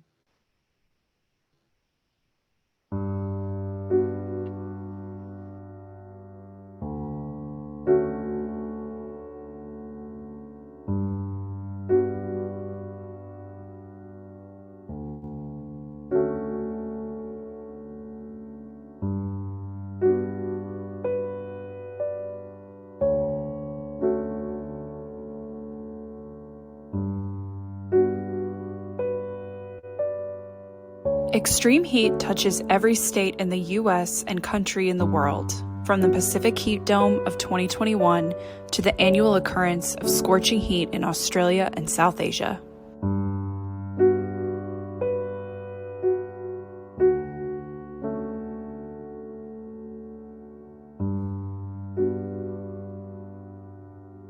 People who experience an increased risk to extreme heat include, but are not limited to, children, athletes, older adults, pregnant women, people with pre-existing condition, people with lower incomes, emergency responders, indoor and outdoor workers, and pets.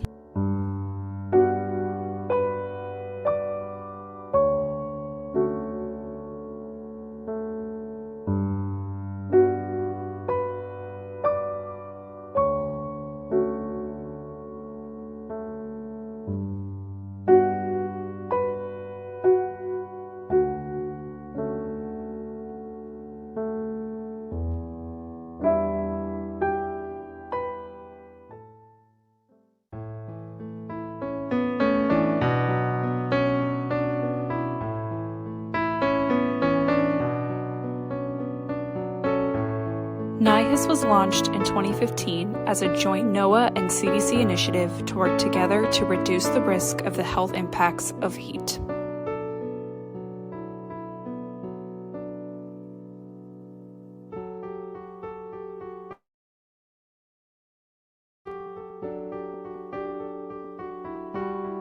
NIHHIS provides 6 key functions in service to the nation.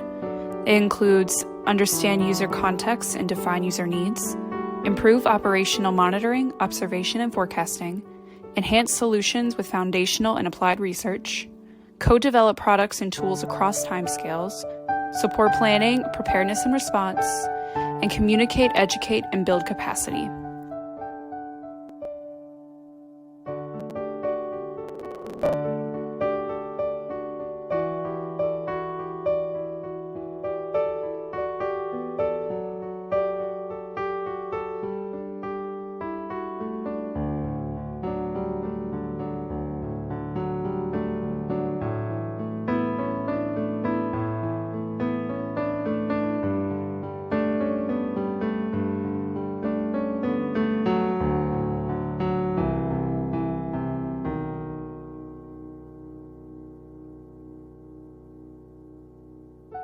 The Citizen Science Urban Heat Island Mapping campaigns provide a critical urban air temperature data set and raise awareness of the dangers of urban heat.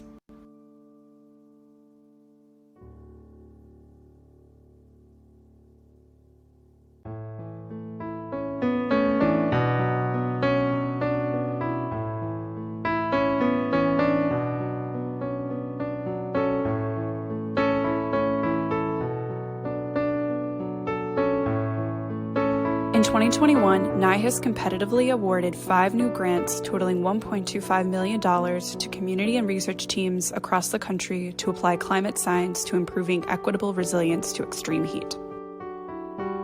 In 2016 and 2018, NIHHIS hosted regional workshops to bring together many disciplines to reduce heat risk, including energy and water utilities, chief resilience officers, health departments, and others.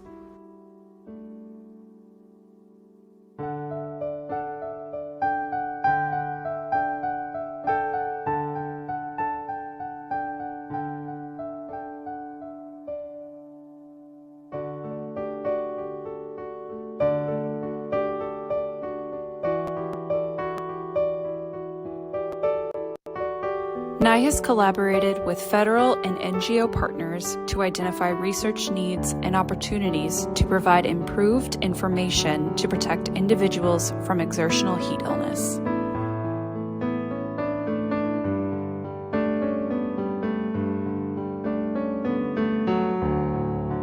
The Heat and Health Tracker integrates CDC's recent syndromic surveillance information and NOAA's temperature observations to help public health experts monitor the impact of heat on emergency department visits.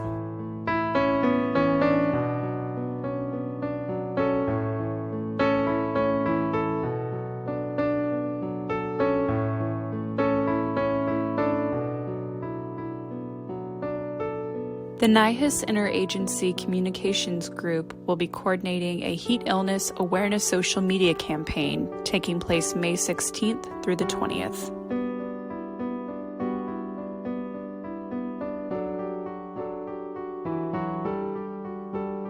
This new webinar series will increase awareness among the heat-interested public and heat health decision makers of at-risk populations that are typically overlooked and overburdened by extreme heat.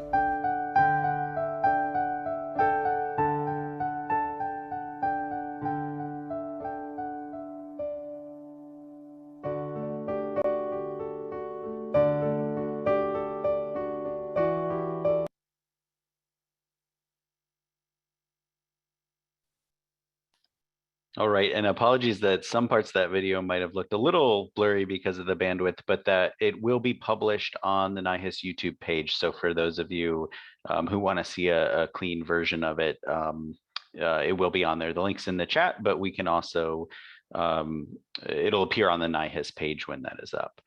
So that video, it really highlights the federal perspective on climate and health and how important it is to collaborate with cities, counties, states, and tribes to protect health from heat. And we'll dive into those local actions in our second panel presentation of the day, Community Perspectives, a roundtable discussion with state and local partners to understand current priorities and challenges in heat resilience planning. We have an amazing group of panelists here to talk about gaps, challenges, as well as solutions and planning measures that they are taking in their communities. I'm honored to introduce the moderator of this session, Dr. Ladd Keith. Ladd is an assistant professor in the School of Landscape, Architecture, and Planning at the University of Arizona. An urban planner by training, he has over a decade of experience planning for climate change with diverse stakeholders in cities across the US. His current research explores heat planning and governance with funding from NOAA, CDC, and the National Institute for Transportation and Communities. He served a full term on the City of Tucson's Planning Commission and chaired the development and adoption of the city's comprehensive plan. Over to you, Lad, for your presentation and to kick off the panel session. Great, thank you so much, Paul. Very honored to be here as part of the NIHHIS National meeting and excited to have such a fantastic panel lined up to do exactly what Paul was referring to, kind of discuss more of this local community perspective and how local communities are addressing heat. So we'll get to the panel in just a few minutes and I'll introduce them then. If we could go to the next slide, I would like to frame what we mean exactly by urban heat resilience. So for this, I'm going to draw from my recently published book from the American Planning Association, Planning for Urban Heat Resilience. This book was made as a freely available resource thanks in support to a NOAA Extreme Heat Risk Initiative grant. And so what we're looking at with urban heat resilience is proactively mitigating and managing urban heat across the many systems and sectors that it affects. So we've already heard earlier today about the many contributors to heat. So great presentations on the impact of climate change, increasing the frequency of heat waves, but also increasing the average temperatures in the United States and across the world. And then of course that urban heat island effect and how we plan and design our communities and how that impact increases the average temperatures of many urban areas compared to the rural or natural countrysides. Then of course natural weather variability plays into that as well. We'll hear more today and we'll hear more throughout the NIHHIS National meeting about how heat impacts across many systems, so social, economic, environmental impacts, and then of course impacts to the built environment and infrastructure as well. And so really what we're looking with heat resilience to advance that is two buckets of strategies. And so one is heat mitigation. So mitigating heat in the built environment and reducing the impact of the urban areas on that urban heat island effect as much as possible. Outside of that, there's also heat management, which is preparing and responding to the heat risk that we cannot mitigate. And so even if you completely made cities have net zero urban heat island effect, you would still have those increasing average temperatures and of course in hot areas, high temperatures already, and those extreme heat events. So how do we prepare and respond to both those extreme heat events, but also that chronic heat risk that we see across the country? Next slide.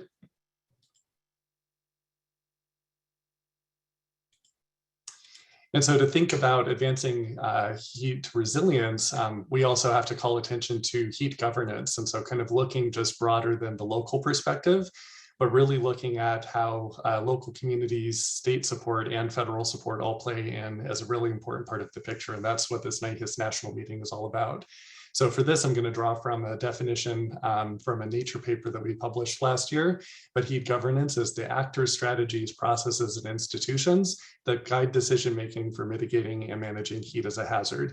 And so of course, local governments, states, and the federal government are unfortunately much further behind addressing heat risk than we are for other climate risks like sea level rise, urban flooding, drought, or wildfires.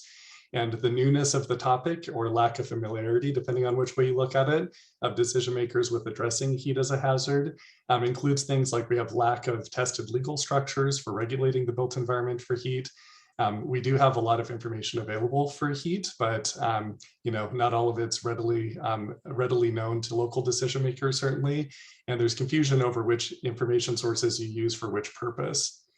And all of this has really slowed our collective ability to plan and address heat in the same way that we do for other natural hazards. And again, like I mentioned, sea level rise, urban flooding, drought, or wildfires. We've had many federal structures in place for the last century, and we're really just starting to look at heat in the same way as those other climate risks. So I'll kind of call attention to, this was mentioned earlier, but that Pacific Northwest heat wave that occurred last summer of 2021. So of course we had heat-related deaths across both the Western United States and Canada, and the current estimates are that that event resulted in over 1,400 deaths. But compare that to a tragic event like Hurricane Katrina that made landfall in New Orleans in 2005, where the death toll was about 1,800 or maybe a little bit over that. So 1,400 for heat last summer, 1,800 for Katrina. Hurricane Katrina's impact, of course, led to vast federal and local policy changes in how we think about hurricanes and how we build and design our cities differently. but we haven't seen the same response yet from that Pacific Northwest heat wave. So of course, heat's an invisible risk. It doesn't affect property in the same way as always, but kind of thinking through, how we view heat as a risk and kind of our response to that, despite the fact that it's the #1 weather-related killer, is really important. And then of course, kind of taking to a local perspective in many hot areas like where I'm at in Arizona, it doesn't take an extreme heat event to lead to deaths. And most of our deaths in Arizona and many other chronically hot places are actually outside of extreme heat periods. So it's the chronic hot temperatures here that are very dangerous as well. So kind of thinking through, of course, advancing heat equity, many of the speakers have talked about that, both mitigating and managing heat and looking at all types of strategies that are available to us, both for those chronic and extreme heat events. Really looking at developing metrics and which metrics make sense for which type of goals we're trying to address. Is the goal to reduce land surface temperatures as viewed on urban heat island maps? Or are we looking at reducing heat-related illnesses and deaths? Because those two things may be correlated, but they're not exactly the same. And the types of strategies we would take to achieve those goals may be slightly different. Of course, we also want to coordinate initiatives. And I think that's probably one of the biggest points, because we have urban planners looking at the urban heat island effect, public health officials and emergency managers looking at managing heat. But those folks, those groups don't historically speak together, of course, for heat. And so kind of thinking through the new types of institutions and processes and structures that we need to put in place. And of course, we've heard that a couple of cities, and it sounds like there's a new one in Monterrey, Mexico, have looked at appointing a chief heat officer. So I'll just put the reminder out there that we have over 20,000 local governments in the United States, and certainly not all of those are going to have the ability to appoint a chief heat officer. And that's truly where county level support, state level support, and federal government level support is so critical to make sure that it's not just the large, well-resourced cities that can address heat, but it's all of the smaller communities across our entire nation. And so lastly, building heat institutions. And of course, NIHHIS has done a fantastic job with this, better connecting the federal government's response and making those information sources much more available to local communities. So I would urge us to continue to do this, because it's not just the EPA and NOAA and CDC that need to be involved with heat-related discussions, but the Department of Transportation that has a lot of funds related to infrastructure, that both leads to that urban heat island effect, but can also help mitigate it. Department of Education, because we know that heat leads to decreased educational learning outcomes, so they should be involved. And other institutions across the federal government. So you can imagine HUD as an agency providing that really important assistance to low-income folks that need housing as well. So kind of across the whole federal government, we need a really big whole of government basically effort to address heat. So with that, I will bring over our panelists. So if we could go close out this slide. And if the panelists will join me now. So we have Mark Corday, Aaron Garnis-Holmes, Dr. Shasta Guhin, and Jane Gilbert and Ben Money. So if they would like to bring up their videos and unmute.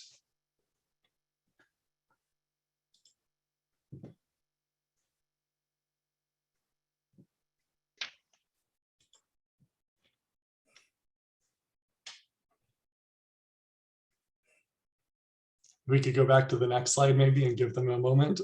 No, we're here, lad.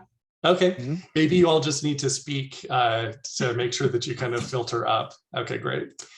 So what I'll do now is I'll start with some opening remarks from each of our panelists, but I'll introduce you as we do the first round of opening remarks. So let's start with Mark Corday, who is the Environmental Conservation Program Manager at the Office of Sustainability in the City of Austin. And so Mark works with city departments to embed climate adaptation strategies into long-term operation and asset management planning. In this role, he also supports community organizers to increase climate adaptation in the eastern crescent of the Austin area.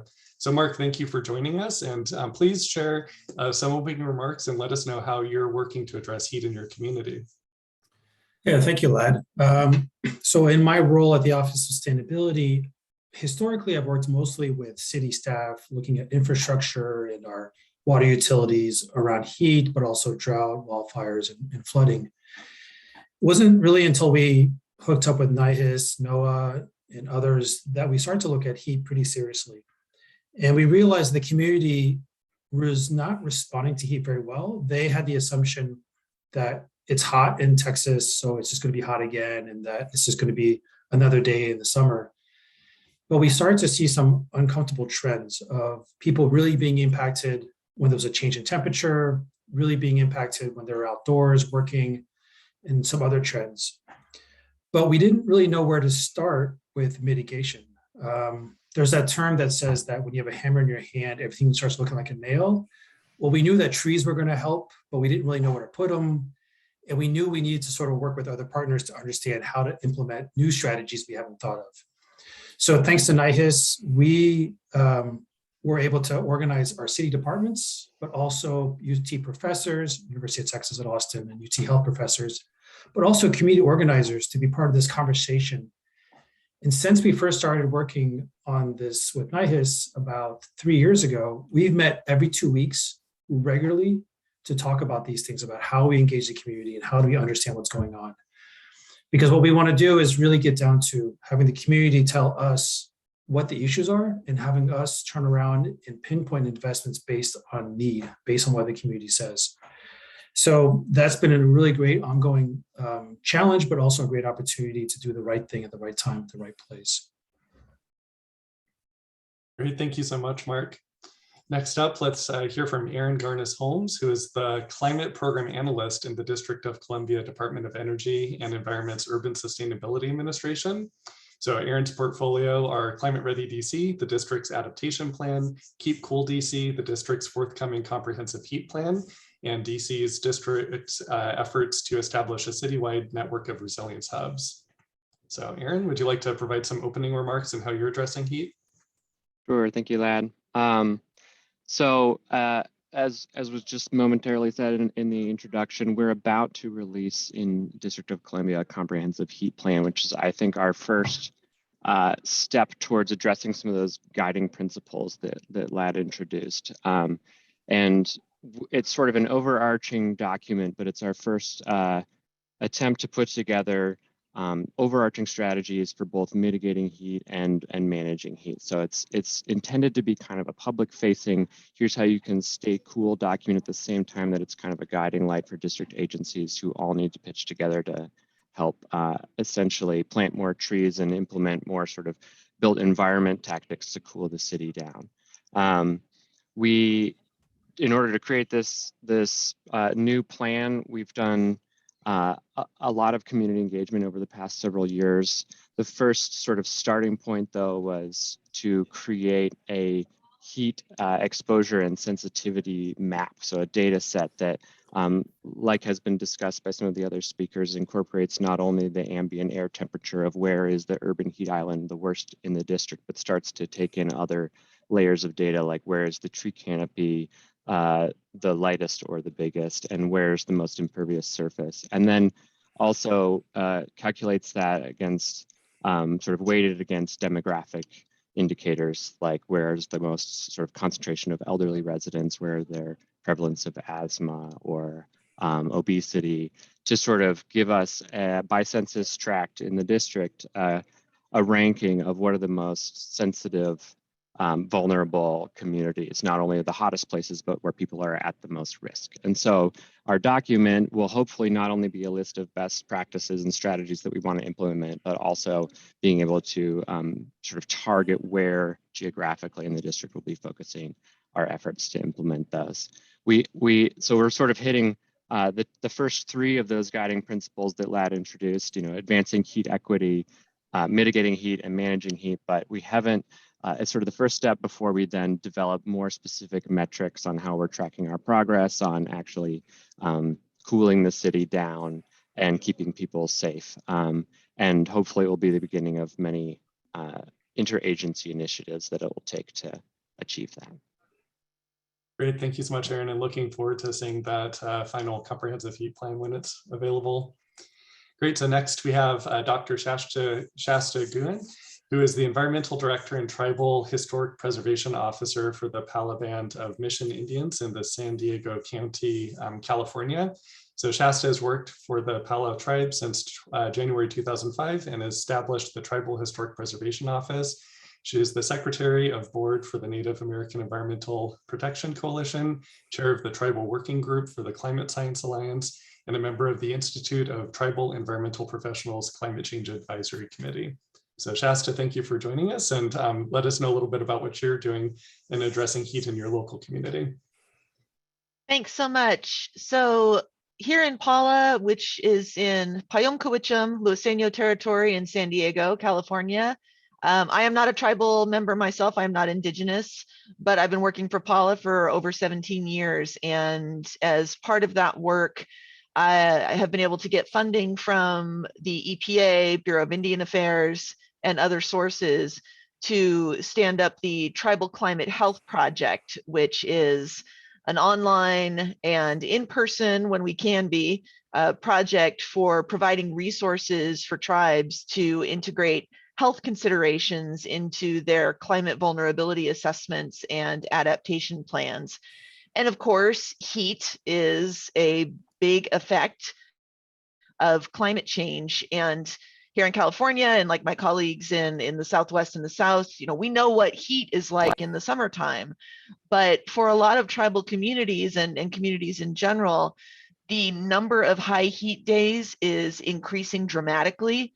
We have had triple-digit heat since I can remember, but not for days or even weeks at a time. And one of the things that's made it more complicated in California in particular for tribal communities is that most tribal reservations are rural. And as you all know, wildfire is an enormous threat and risk in California and throughout the West. And so some of our big power companies, SDG&E, Pacific Gas and Electric, they have instituted what they call public safety power shutoffs, where they will shut off the power in rural communities to help mitigate the risk of a high wind sparking a power line that could then start a wildfire. Well, here's the problem. When you shut off the heat, or you shut off the power, I should say, in those high fire risk circumstances, those tend to correlate with really high heat events. And so suddenly you've got a bunch of communities who no longer have the electricity to be able to run air conditioning, whether that's in their own homes, if they have air conditioning, which many tribal folks do not, or in cooling centers, whether it's a tribal administration building, a local elementary school, or even gaming facilities, which tend to be kept cool. But when you lose your power, you lose your ability to keep people safe from heat. So that's something that we have been working on a lot in our climate change work, is finding new strategies and mitigation measures to be able to bring tribal communities the resources that they need to be able to protect their residents from those heat events, and make sure that when those public safety power shutoff or PSPS events occur, that we are not going to have an increase in people succumbing to not just direct heat injury, but also some of the injuries that result from high heat that increases, say, ground level ozone, that can exacerbate chronic obstructive pulmonary disease, asthma, and all sorts of other chronic health issues. So it's a heavy lift. It's cooler today, but it was 90 degrees in Paula yesterday. So we're having a heat wave already in the early spring, and there's a lot of work to do. Thanks. Great, thank you so much, Shasta, and such an important point about the compounding impacts of heat and wildfire and the smoke, and how all of those interact. So thank you very much. Next up, we have Jane Gilbert, who is Miami-Dade's County First Chief Heat Officer. So Jane has worked across departments and partners to address the increasing risks to human health, lives, and livelihoods associated with extreme heat. Prior to joining Miami-Dade County, she served as the City of Miami's first Chief Resilience Officer for 4 years. So always blazing new trails, Jane. And she previously led 3 nonprofits and managed environmental, social, and governance criteria work for large corporations. So Jane, thank you so much for joining us. And please share a little bit about your work as the United States' first Chief Heat Officer. My pleasure, Lad. Thank you. And thank you for that such well-researched orientation for us at the beginning. So I began my role in June of last year, and since that was our heat season, I wanted to make sure we began it with some education and outreach right away, which we did through social and traditional media, posters in 3 languages in all our public facilities, and lesson plans in our summer camps, partnered with our National Weather Service on upping their daily hazard reports and their social media posts. But, you know, I want to backtrack a little bit on how this role came to be, because, you know, Miami is known nationally, internationally for its vulnerability to sea level rise and to hurricane risk. And we had been working on those issues for quite some time. And heat wasn't a known priority. You know, we certainly, like Shasta mentioned, in California, we know heat in Miami, but it's gotten worse. And there was a group of community-based organizations that had done outreach in our lower income communities throughout the county to identify what their priorities were related to climate change. And extreme heat was at the top of their list. And we also lost 12 people during a hurricane in 2017 to that power outage. Shasta talked about those compounding risks. The risk of an extended and widespread power outage could happen for many reasons, but most likely for us is a hurricane, which also lines up with our summer season. Since then, the state passed a law to require all assisted living and nursing homes to have that backup power capacity with the cooling, because the deaths did happen in a nursing home. But we know there are far more people that are vulnerable. So we really kicked off. The mayor not only appointed me, but wanted to make sure we had a task force of subject matter experts and community participation. We've held a series of workshops with all of them. We've had over close to 300 people involved in those planning workshops, and then also did a vulnerability assessment that we'll be releasing next week as part of the kickoff of this year's heat season campaign, which we're upping our game just that much more, and really focusing it based on what we learned from that vulnerability assessment, which is that certainly land surface temperatures are the highest indicator of where people are going to have the most likely to have a heat related illness. Second to that is outdoor workers. And following on that is just low income communities, and probably related to the housing stock and the utility burden related to that. So those are our biggest priorities, on top of making sure we have that energy redundancy in the event of a widespread power outage. Yeah, like Shasta, we have a lot of work to do, and really advocate for this NIHHIS program growing to support our communities. Absolutely. Thank you so much, Jane. Okay, next up we have Ben Money. So last but not least, and Ben is the Senior Vice President for Public Health Priorities at the National Association for Community Health Centers. Ben leads the collaborations with public health and is the executive lead for social drivers of health, value-based care transformation, and the environmental health initiatives. He previously served as the Deputy Secretary for Health Services at North Carolina Department of Health and Human Services, where he led the divisions of public health, health services regulation, and offices of rural health and minority health. So Ben, thank you very much for joining us. Please share some of your work. Lad, thank you so much, and really appreciate the opportunity to share the perspective of community health centers on this important topic. It's an honor and a pleasure to participate in this inaugural conference. Health centers are the medical home for over 28 million people in all 50 states and territories. They're the largest primary care network in the nation, providing integrated medical, pharmacy, behavioral health, dental, and supportive services with 1,400 organizations operating over 16,000 clinical sites.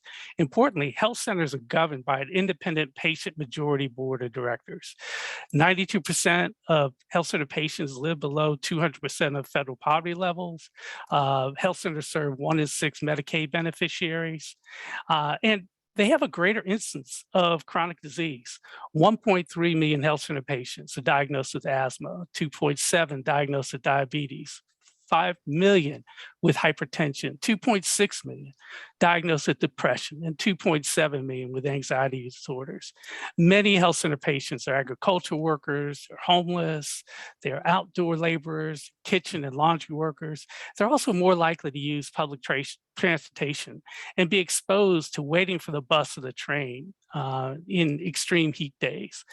Also, because of discriminatory redlining, many communities that are Black and brown are in less desirable areas where highways, manufacturing, urban heat islands reduce air quality and magnify the effects of heat. They're also less likely to have air conditioning or resources to run it. They live in older, less well-insulated housing stock. They also live in communities that are more prone to crime. And therefore, they're less likely to go to cooling shelters for fear of burglary. Also, excessive heat increases violence in communities. In other words, health center patients get hit first and worst by environmental injustices, particularly extreme heat. We find that there's also a disconnect between public health alerts and communicating with the most vulnerable people. Data on the health impact on heat on health center patients is also underrepresented and underreported. And we find that health centers during our COVID response really demonstrated that they have deep and trusting relationships in communities, and they can particularly reach the most vulnerable individuals. So what have health centers been doing to intercede with this? One of the things that we know is that addressing air and water quality issues that impact patient health is an authorized service in federal health center statutes. Unfortunately, health centers are currently in a fee-for-service model, which creates a disincentive for addressing heat as a priority, although this is changing. Health center clinicians have many pressing clinical and quality priorities, and clinicians seem to be least interested about this because they feel like they can't do anything about it. Well, we're working to change that. We know that the impacts on our patients are significant, and currently we have developed several strategies underway. One of the things that we're working to do is integrate health warnings into clinical protocols. Also looking at how we can incorporate the full care teams, including community health workers, to engage patients before, during, and after extreme heat events. Also identifying how we can use the electronic health record to identify patients at the highest risk. Many health centers use the Prepare tool. It's a social risk screening tool, and we're incorporating a question that asks patients their access to utilities for air conditioning as well as heat. And we want to incorporate that in applications for the light heat program so individuals can access air conditioning. Importantly, we're in the process of advancing new value-based care models that will align financial incentives with community-based interventions that currently the fee-for-service model is a barrier for. Also, we learned during the COVID pandemic that telehealth can be an extremely useful tool for creating patient access, and we're continuing to employ that and expand the use of it.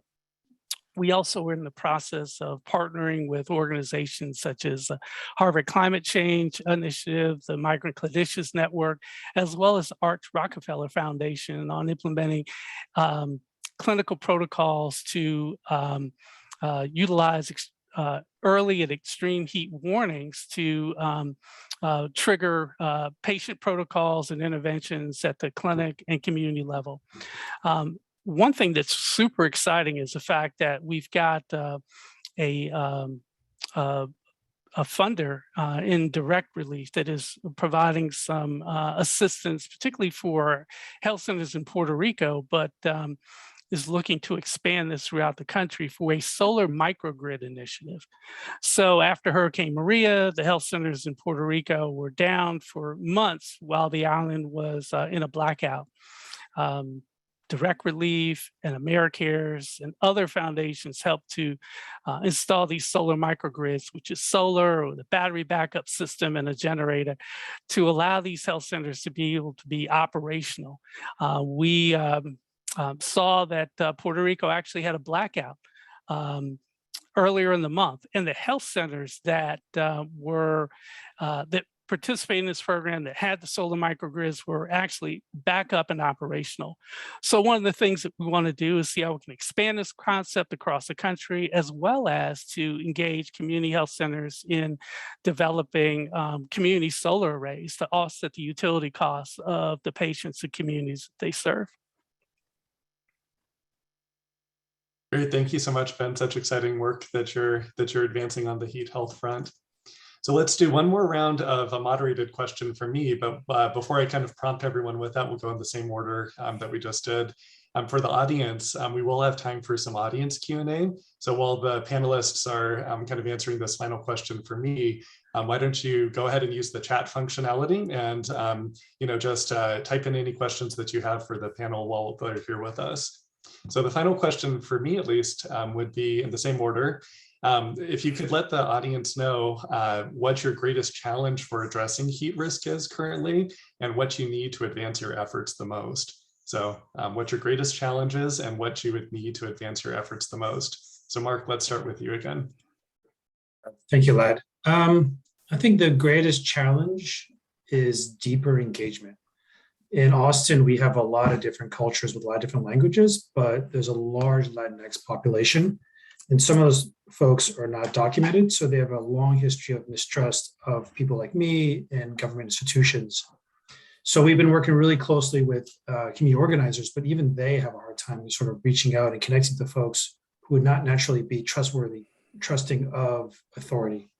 So those folks who are most sensitive, people who live in rural areas, people who are undocumented, are probably most sensitive. So how do you really reach those folks? I think we have to meet them where they are and not assume that they would naturally go to a library or a health center or a school, but actually potentially they might go to a church. So how do we engage those organizations that would have the best tie to those people? The other big challenge is, we're competing for eyeballs. There's a lot of information in the world, there's a lot of commercials, and it's really hard for us to get something that's out there that's exciting that people can engage with. So we're really focusing more and more on one-on-one communication and working with people who have those sort of social connections in their community, because we've learned that these folks are probably more trusted than, say, an ad or a flyer or something else. So doing the work to really meet people one-on-one, getting them to sort of understand the potential harm, but also not to always make it negative. We've heard a lot this morning that was kind of depressing. So now how do we change that message into something that's actually enjoyable, fun, and exciting to think about? So tying it to events, bands, music, something that brings people together, and to sort of have people start to understand that when there is a heat wave, where they can go, a place that's trusted, and that they can actually leave their homes, which is probably safer, and go to a place that people will be there for them to help them and potentially be somebody they know. So the challenge is really about building those relationships and working together for a common goal. And the opportunity is also the same thing. Good, thank you, Mark. Aaron, let's go to you with the same question. Greatest challenges and what would help you advance your efforts the most? Sure. I think that we face similar challenges of sort of knowledge and engagement, both externally, like generally with residents of the district, but also internally in district government, of sort of, since addressing heat is kind of a cross-cutting issue and requires focus from lots of different agencies. But for the public engagement end of things, when we did focus groups that informed our comprehensive heat plan that's almost published, one of the things that we heard frequently was that people were just unaware of some of the resources that exist, or they didn't even know that we had a cooling center program, and if they did, they didn't necessarily know where the nearest one was. And we did do an intentional effort to engage various Spanish-speaking communities, recognizing that it's a huge, vulnerable population of people who are working outdoors and who maybe are not getting sort of another barrier of access to that information is if it's not translated or advertised through the right community partners. So I think we recognize that challenge, and we have a lot of partners that we're working with to make sure that as we release this plan, that a huge part of implementation is really making accessible information. But I think internally, I think our recent heat maps that we did revealed that we've actually had a shift in where the hottest areas of the district are, and it relates to the big boom of development that we've seen over the past 10 years, which has resulted in like complete wholesale redevelopment of some areas of the district and removal of a bunch of street trees or a large canopy, that we actually have decreased our overall canopy coverage in the district by a couple percentage points in the past 5 years. And that has sort of distributed where heat risk is the highest in an interesting way, where it's not necessarily like this, the highest income neighborhoods do have the most tree canopy coverage still, and thus the lowest risk. But as you move away from those neighborhoods, it's sort of equally distributed all over the district in an interesting way. But the connection between, the health impacts of heat and the small area plans that were developed that led to that development, that wasn't necessarily one of the variables in the conversation when, those designs were submitted for permit approval. And so one of the things that we're working really closely with our urban forestry division to make sure that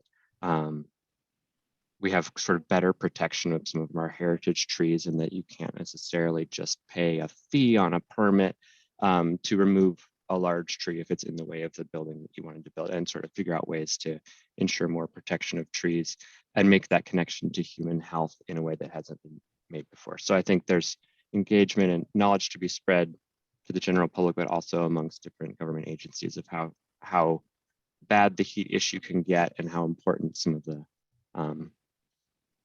work that they're doing, the power that the work they're doing has on the issue going forward. Yeah, absolutely. And a survey that we conducted earlier of planners across the US found something similar, where a lot of efforts on tree planting, but less so on kind of regulating the built environment and using those local policy tools that we already have in place for heat mitigation. So very good point. Shasta, let's go over to you. What are your greatest challenges and what would help you the most in advancing heat-related efforts? Well, one of the biggest challenges is that tribal communities are so spread out. So if we're going to be working on this issue in a way that is beneficial to as many tribal communities as possible, then we have to be able to pivot quickly to the specific issues within those communities. And so, there's pluses and minuses. If you're just dealing with one particular community, if I was only focusing on Paula, then I wouldn't have as much to worry about. But with the work that I'm trying to do, it's trying to make these tools and resources as available as possible. And so that includes obviously everywhere from California all the way up to tribal communities in Alaska. And so what we have there is a challenge in actually even educating people about what the potential impacts of a high heat event may be. Somebody mentioned earlier, I think, the heat wave that we had in the Pacific Northwest, and that affected Alaska as well. And that's where you're seeing individuals and communities where maybe 85 degrees is considered dangerously high levels of heat, because you're talking about a time of year where your high temperatures might be in the upper 60s. Whereas down here in California, Southern California, we think 85 is like sweater weather. That's cold. Maybe not quite, but so trying to develop interventions that can be applicable and tailored to individual tribal communities is really challenging. And then, of course, on top of that is the challenge that we are not only dealing with communities all over the country, but under-resourced communities that are individual tribal sovereign governments. And so that sovereign relationship between the federal government and between the 567 federally recognized Indian nations in the United States, that's complicated. And it's complicated even more by the fact that reservations are surrounded, obviously, by non-tribal land, at least non-tribal in the federal sense. I mean, everywhere we go, we're all on tribal land, but it's not all tribal reservation land. It's not all tribal trust land. And so you oftentimes will have communities or municipalities or governments surrounding tribes, like here in San Diego, we have 18 federally recognized tribal governments in San Diego County. That's more than anywhere else in the United States. And yet the county isn't necessarily reaching out to the tribes to say, how can we help you with your heat issues? And how can we partner together so that we are helping to protect you and basically maximizing our ability to provide as much, protection as we can to everybody in San Diego County, including our tribal neighbors. So that is a big challenge. And wasn't there a second part of the question that was a little bit more positive? Yeah, so given those challenges, Shasta, what would help you address some of those issues that you've identified? Oh gosh, Yeah, I mean, the cliche answer for that is always more funding to be able to create more programs, to be able to address more of the needs. But I kind of want to go more broad, and that would be just more money writ large to combat the climate crisis. Because if we don't get down to the brass tacks of climate change and the continuing unfolding of these weather events that are causing so much damage and illness and death in all communities, then we're not going to solve the problem. Throwing money at it and having more air conditioners or solar panels that can run your cooling center is not going to solve the fundamental problem. So my magic wand is just everybody just start recognizing that we're in a fight for our lives. And if we do that, then maybe we can finally start making some progress. Great, thank you so much, Shasta. Jane, let's go to you with the same question. Kind of what are your greatest challenges that you've seen? And if you had the magic wand, what would you do? Yeah, thank you. Well, I want to build on the challenges of engagement and reaching our most vulnerable populations, because I agree from Mark and Aaron's comments on that. It is a real challenge, and traditional media outlets are only one mechanism to reinforce messages that need to really happen personally. One way we've started that is by training our disaster volunteers on heat health and giving them toolkits for managing it during a heat event. But we need to do more through our community health centers. Love to work with Ben on that, and emergency medical technicians as well. I think these are other good trusted messengers on this kind of work. And one of the challenges is really getting them the information they need too. Like, if it's a housing, if they can't afford to replace their air conditioner, getting them that information, or the LIHEAP program, or what else, what are their options if they can't qualify for weatherization funds. So that's one. What are their rights as a worker?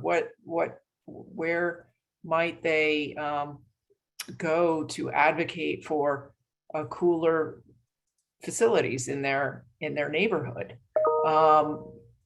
Another is building people's awareness about the importance of trees in their neighborhood. We have a lot of competing needs in those neighborhoods. They're dense. People need to park their cars. They are worried that a tree could take down a power line or damage property. So there's a lot of education about right tree, right place, and maintenance requirements of those trees to keep them safe over time, because the trees are so critical, and the kinds of tree species that will last in a wind event.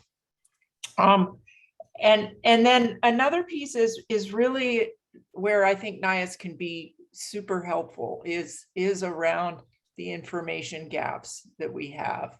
Like, what are the technologies to track tree infrastructure, sharing more information to that, improving the documentation of heat-related illnesses, and working, with our healthcare professionals on that, and their ability to connect the dots of compounding conditions that where heat could exacerbate some other condition. And guidance on our built infrastructure. So I was just asked to build a performance indicator for our roadways related to cool pavements. Well, I don't exactly know what albedo is best in Miami yet, and what performance indicators and how we would track that over time. So that is, I'm new at this, so we're trying to figure out those kind of tools. Having a central place where people can go to help figure out how to do that would be really helpful. Great, thank you, Jane. And Ben, let's go to you. What would your greatest challenges be, and what would you suggest we do to help address those? So I would say that, the competing priorities, the lack of resources at the clinical level is probably our greatest challenge. It would be ideal to utilize health information exchanges to pull data from clinical records from all patient sources, all provider sources. That would allow us to collect better data on heat-related illnesses. Right now, we don't have that. Others have also stated, educating communities and providers on heat-related illness and what can be done at the clinical level. That's something that we're currently working on. Also, sufficient protective resources in the community. Lack of air conditioning is a real problem. And simply handing out fans during extreme heat events can actually be counterproductive in certain circumstances. As we mentioned earlier, developing early warning systems, patient alerts, and messages that would resonate and actually prompt action by the individuals. And the thing that we also need to recognize is that vulnerable people need to be able to have air conditioning and be able to afford the utilities to run them. So what would help? In addition to that, I agree with the points from the other panelists, particularly Shasta, where she said that we really need to have a radical shift in our production of greenhouse gases. I would also add our overall consumption. So significantly expanding the LIHEAP program, developing community solar to offset the cost of utilizing air conditioning, financing for low-income solar projects. One of the things to recognize is the solar tax credit model doesn't benefit low-income people or nonprofits. That's the same thing that's true when we think about converting the transportation sector to electric vehicles. The model doesn't work for low-income people. We need something more like a cash for clunkers model that the Obama administration used when they were trying to bail out the auto industry back around 2009, 2010. Also, we need net metering rules that are designed to support low-income communities and not favor the utilities. And we also need green transportation systems that are really designed for low-income people. So thinking about what can be done around mitigation and what can be done for the long term, because simply heat alerts alone are not going to be sufficient when you think about temperatures that are going to rise to extreme levels that will essentially prevent human habitation on some parts of the planet and will make some urban areas, particularly older buildings with less insulation, uninhabitable. Great, thank you so much, Ben. So we do have some great questions coming through the chat, so continue to put those in. We won't have time to answer every single one, of course, but I see some of our participants are also kind of putting their input and answering questions as they come in as well. But one question I wanted to address is, what about addressing heat risk for people experiencing homelessness and the housing insecure? And just yesterday, we had an Arizona State heat workshop, and our topic was homelessness, because no state in the United States has an adequate supply of affordable housing, according to the latest reports. And Arizona, Nevada, California rank towards the top, but it's a problem across the nation, of course. And so kind of thinking through how we address heat for those people experiencing homelessness. So I don't know, Jane, Aaron, maybe Mark, if you wanted to give this one a shot, kind of your local efforts to address it. I mean, first thing is to declare you have a crisis, right? Our mayor declared that we have an affordable housing crisis, which may open the door to new policy initiatives that wouldn't have been able to be accessed within our state without that. Because we need the pipeline of actual supply that's affordable first and foremost. but then also looking at how can we use other levers of expand the measures and total funding available with weatherization fund to bring efficiency measures to low-income property owners, and then also look at how our zoning codes, we could leverage our zoning codes to encourage what I would call gentle density increases, but only with the community benefits only allowed with community benefits of cooling factors on in those building environments and affordability and resilience overall. I should say resilience and sustainability overall. And so we need to look at how we generate supply from multiple ways, from funding, from zoning codes, from policy at state and federal levels. I think HUD really needs to look. They have requirements for heating. They don't have requirements for cooling in all their funded facilities. We need that. 100%. Thank you, Jane. Aaron or Mark, do you have anything from your local perspectives? In Austin, we are seeing a huge boom in population, which makes it really a lot more unaffordable. We are seeing a huge growth in people experiencing homelessness. We do have a situation where we have cooling centers, we have informal cooling centers. By informal cooling centers, I mean people just show up to libraries and rec centers because they're hot. And I think what we need to start doing is coordinate better and train our staff to be prepared for that. I mean, it's one thing when one person shows up, it's another when 16 people show up. And if one of them is having a mental health crisis, our staff is not ready for that. So how do we start to, one, train our staff, two, have backup locations ready to help people in case one gets overrun. And then three, like once we have a connection with those people, how can we sort of work with them and have them voluntarily be part of a program to get them out of this situation? And I want to be sensitive about the voluntary part. We don't want to force it on to people, but at the same time, if they're looking for help or resources, that we're there to prepare for them. That sounds wonderful. It's also obvious that people who are experiencing homelessness are in areas with the highest amount of ambient heat because they're on freeways, they're not really protected, they don't have insulation, they have tents or nothing at all. And if there is a mental health crisis or a substance abuse issue, then they're even more exposed. So it is a question of resources. I think people have mentioned that, but it's also a question of political will and just having staff be better educated to understand what to do during an event. Absolutely. Aaron, did you have anything to add from DC?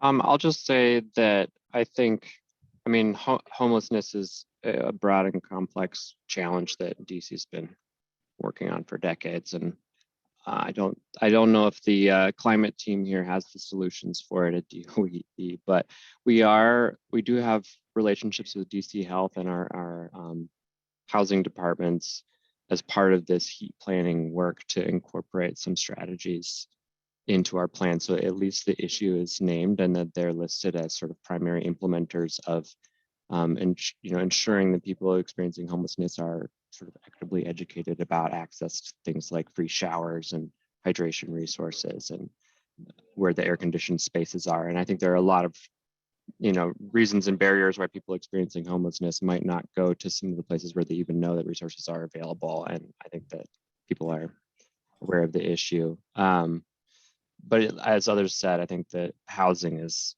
sort of related to the increase in homelessness. And DC has set some pretty aggressive goals to get more deeply affordable housing in the next decade or so. And there's also plans to concentrate more of that affordable housing in some of our historically higher income neighborhoods, which are the coolest neighborhoods in our heat map. So theoretically, that if we achieve those goals, that would hopefully help to achieve some of the heat equity for people experiencing homelessness.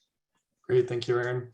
Ben, I have a couple of questions I'm going to try to consolidate for you that have been coming through the chat. So kind of in the general area of what can local policymakers or public health leaders do to bring in public health insurance providers, medical facilities, home-based medical care suppliers, pharmacies, kind of how do we connect this issue to all of those other kind of aspects of our healthcare system? Well, I think one thing is making sure that the heat alert systems reach out to all of the providers within the healthcare sphere, particularly community-based providers, safety net providers, primary care providers, and develop community-level strategies to inform people.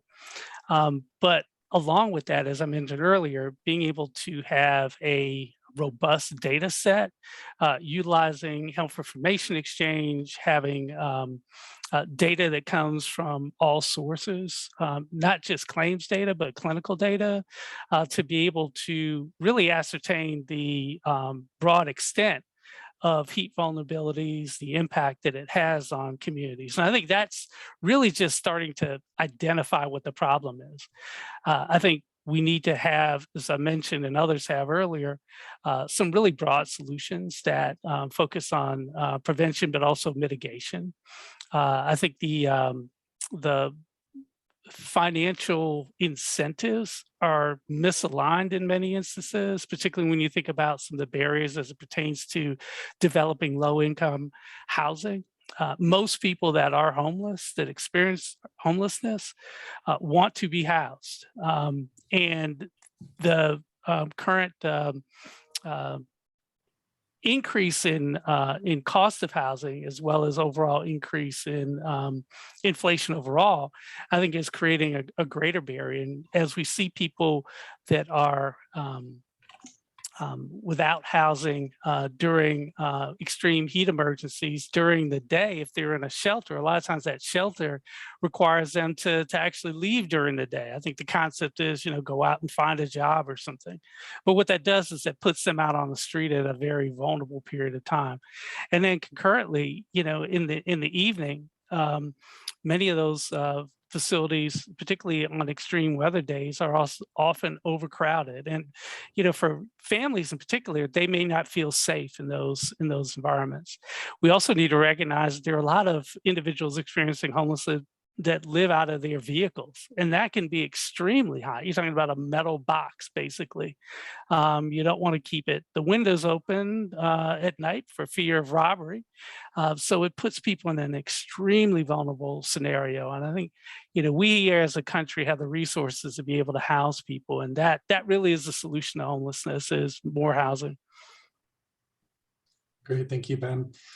Shasta, let's go back to you.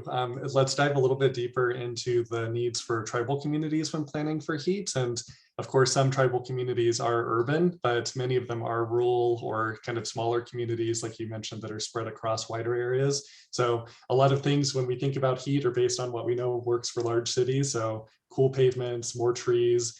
I know you're in San Diego, so wildfire is a concern. So you don't necessarily plant a lot of vegetation in places that may catch on fire. What is actually kind of needed in more of those rural locations that might be a little bit different than some of those urban areas? Well, it's an interesting question, because a lot of the causes of heat in urban areas are not really issues in tribal communities. So we are not densely packed with houses and buildings. Most tribes don't have a lot of asphalt paving, or I've noticed a couple of times in the chat, somebody's talked about the playground surfaces and moving to man-made materials versus having grass and trees and things like that. So that's not really an issue in tribal communities. If anything, the issue is, as I stated before, that first of all, many tribes are under-resourced financially, and don't be fooled by the fact that some tribes have large and fancy casinos. I did my PhD research in anthropology on tribal gaming, and I can tell you from an expert's perspective that the majority of tribes do not have gaming, and even the ones that do don't have a lot of money from that gaming that they can use to build big fancy houses with big cooling towers and all of those resources to keep people safe from climate change. So, from a planning perspective too, a lot of tribes don't have planners per se. They have people like me who get, thrown into these jobs and then say, wait a minute, doesn't anybody have a plan? Oh, wait, I have to make the plan? Keeps me up at night. And so again, it's just really a matter of finding ways to create more resilient communities in terms of access to power, access to water, access to health facilities, so that when somebody does have a health crisis that's heat or otherwise related, they can immediately get the help that they need. They can get to the local clinic, they can get to the coolest area, and then also being able to educate our communities and tribal members about when things are becoming unsafe. One thing that we've done here in Paula is we've created a private text messaging system that our tribal members can opt into. And when we have alerts coming from National Weather Service, I get their emails every day that it's going to be a really high heat event. I will send that alert out to the community and tell them, here's where you go, here's what you do.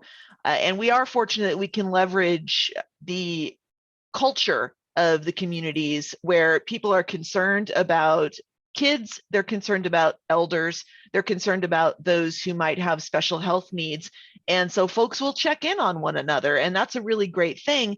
But if you check in on somebody and you find that they're experiencing a heat health emergency, you have to know what to do, and you have to have some place to take them if it's beyond your ability to help them. So that's the sort of thing we have to plan for. And not only that, being able to plan for the fact that a lot of times you're working in very small and isolated and very tight-knit communities.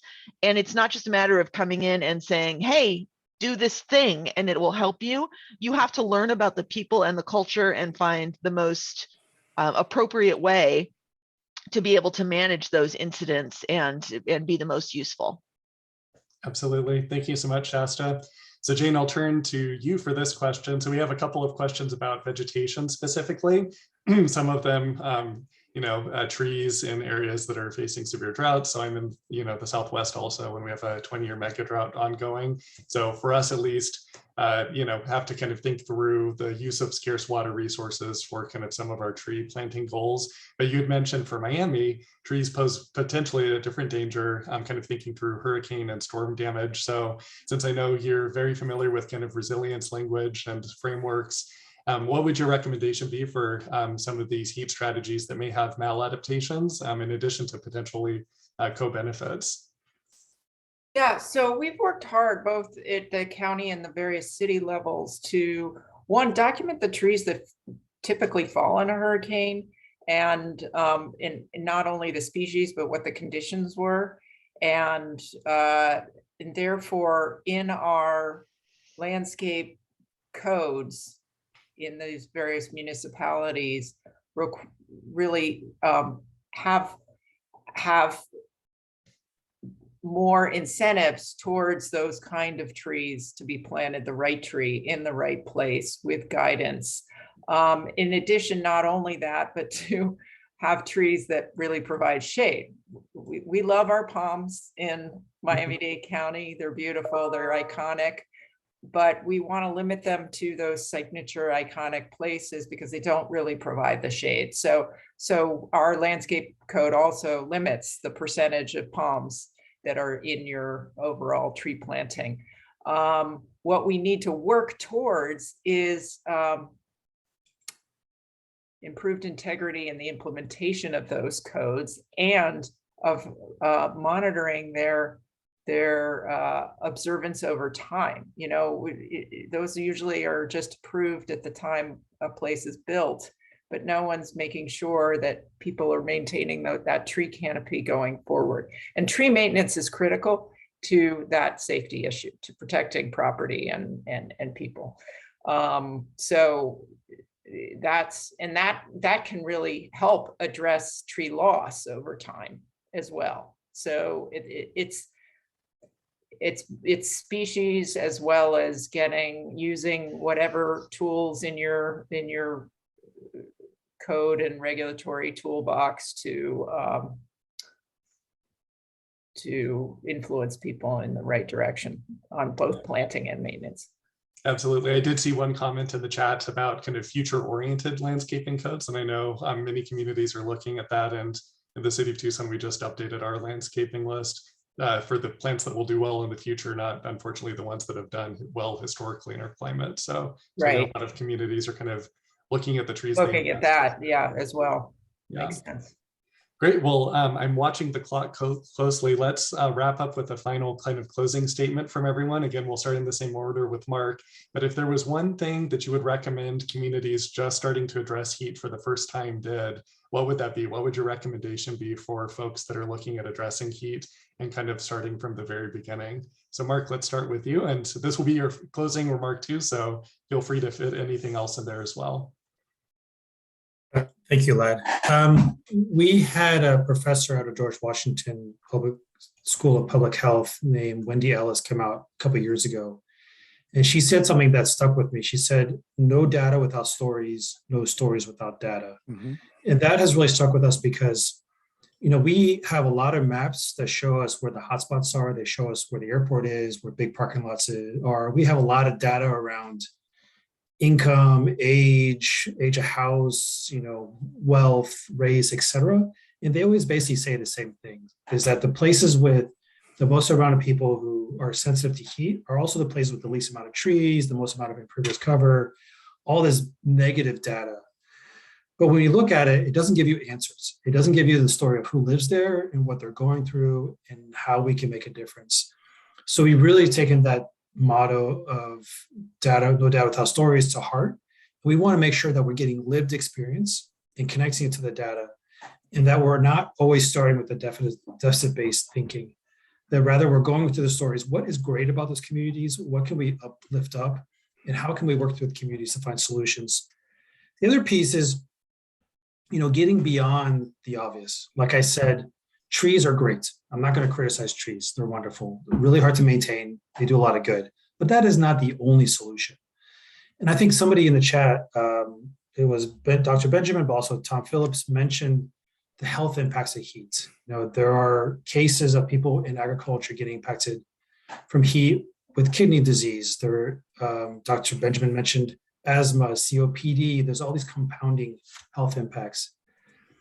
Simply planting a tree is great, but it's not going to solve all those issues. So how do we start to get at the ground level, talk to people, figure out how we can help them at home, in their work, where they go to, you know, for entertainment, where they get around, and really start to think about what are those strategies that can empower those communities to go to council, to go to the mayor, to go to somebody and be like, hey, we need something to change. And that burden has to come on us as employees, but also has to be in a way that we uplift the community, either by paying them, by telling them about how the system works, about, you know, getting them excited, and then actually listening and co-creating those benefits. And that means working closely with the community, working closely with multiple departments, not just the Office of Sustainability, but our energy department, our housing department, and then also working closely with academic folks like Dev Nogi and Patrick Bixler at UT Austin, Kevin Lanza, to really get all those perspectives, but then making sure your vocabulary is in a way that people can understand. Great, Glad. Just make sure that, you know, as a professor, you're thinking about how to communicate with people on the ground. Absolutely. Yeah, so we'll move over to Aaron, and we'll have to keep these comments short just because we do have the agenda to keep up on. So Aaron. All right, I'll be brief. I think that Mark was getting to where I was going to start at his end, that partnerships are really important. You know, when we started this sort of heat planning effort, we did it in tandem both with Georgetown Climate Center, sort of our academic partner, but also with local community serving clinics whose patients were the ones actually suffering heat impacts and who were just as interested as the researchers were in the issue and what we were going to do about it. So I think that if you're worried about heat, there are other people in your community who are worried about heat, and it takes a village, I guess. Great, thank you, Aaron, so much. Shasta?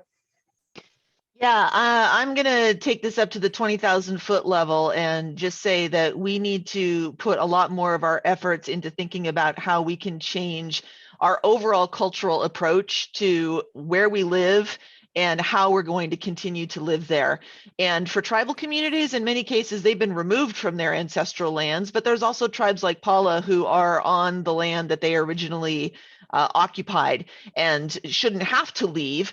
But we have communities that are having to move because of sea level rise. And I think that that might occur because of heat as well in places like Phoenix, Las Vegas, places that were not intended by Mother Earth to have millions of people living there, sucking all the water out of the ground and trying to do their normal day-to-day activities in that kind of heat. So we've got to think beyond how we can keep managing to maintain a modern lifestyle without any environmental consequences. It's not possible. And so we, I think, have to put a lot more effort into not just bringing in cooling centers and air conditioning and solar power, but changing our lifestyles so that we aren't suffering as much from the consequences of living in high heat that we've created. Great, thank you so much. Jane and then Ben. I'll be real brief. I want to back up Mark's comment of data and stories. We put together this task force to have multiple stakeholders involved, including community reps that are paid to be a part of it, and then extended the workshops to be public so that we had close to 300 people involved in each of them. But you can't do that without good data to back it up. And we hired a research professor in this area and put together heat vulnerability set. Dr. Chris Uejo, who's done heat vulnerability assessments elsewhere as well. And I think that combination is critical. And don't be afraid to start implementing and trying things and learning from them, because you can't just plan your way out of this problem. You really need to start implementing and learning, and it starts small, iterate, and keep going. Keep Thank you, Jane. Learning. Yeah, Ben, really quickly, and then we'll move it back over to Julie with the NIHIS team. Yeah, Lad, I agree with Mark on taking the lessons from COVID and co-creating solutions with communities most impacted. Need to partner with them on early warning systems and strategies. Also pull community health centers, public health departments, and health systems together to remove data blocks to identify impacts by utilizing a collective data analytics strategy. Great, thank you so much. Thank you for the panel again. And Julie, I'll turn it back over to you. All right, what an amazing conversation. And I'm sorry to have to stop it. And thank you all so much. Really amazing comments here, but I'm going to turn pretty quickly because we have a pretty tight schedule. So I'm going to turn now to Wayne Higgins, who is the director of the Climate Program Office and the principal of the U.S. Global Change Research Program and the House of the NIHHIS core team for NOAA. So Wayne, you are going to introduce our next esteemed guest. Please take it away. Thank you, Dr. Higgins. Thanks, Julie, so much. And good afternoon, everyone. I must agree that last panel was just terrific. My name is Wayne Higgins. I'm director of the Climate Program Office at NOAA, and I'm really delighted to be here today for several reasons. You know, this is the first NIHHIS National meeting, but it's wonderful to witness the progress that NIHHIS has made since its inception in 2015.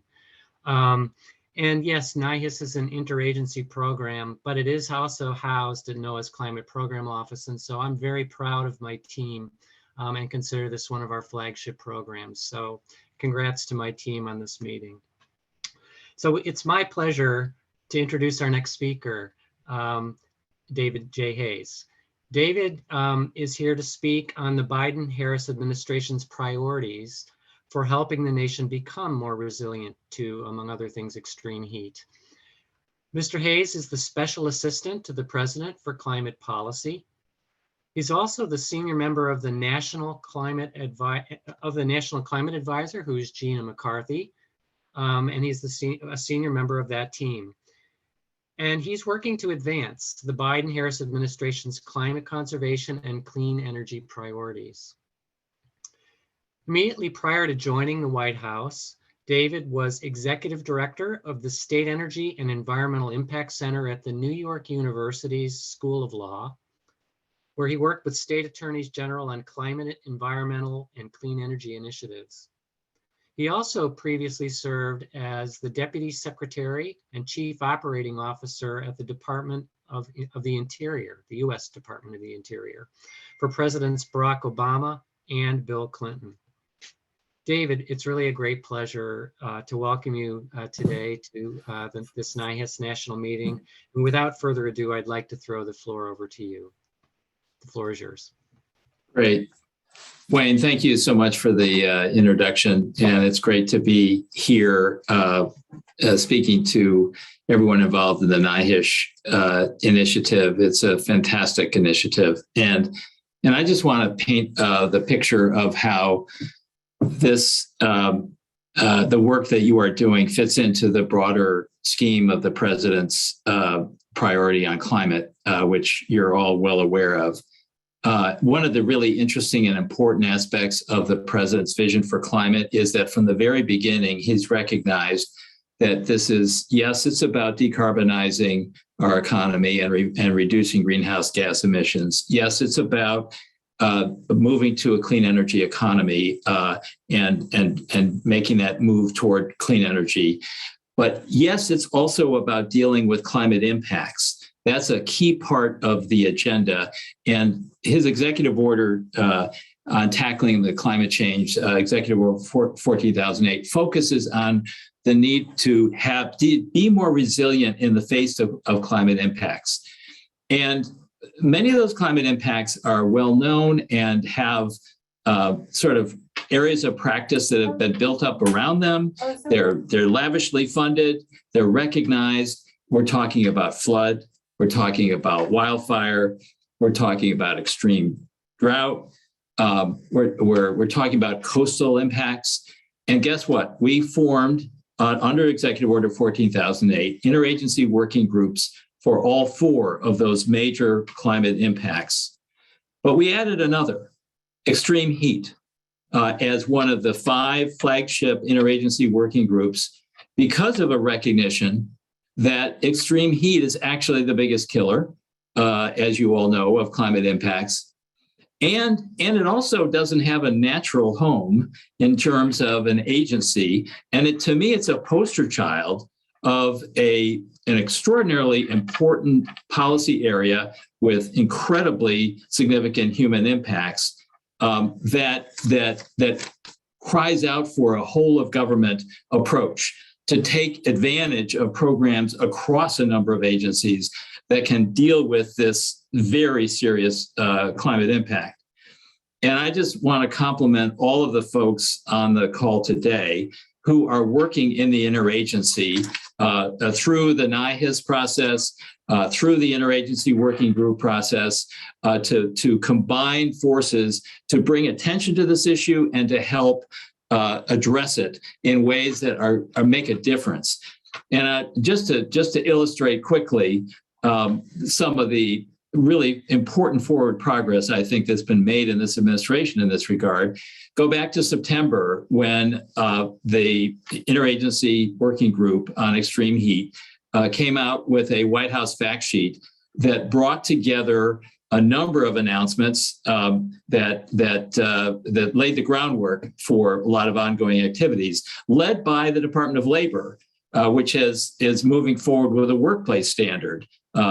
Also, LIHEAP, the HHS program that was designed really to provide low-income folks with support for heating needs, has turned into, with a lot of forward support by HHS, as much into a cooling initiative as it is a heating initiative because of the recognition of that risk.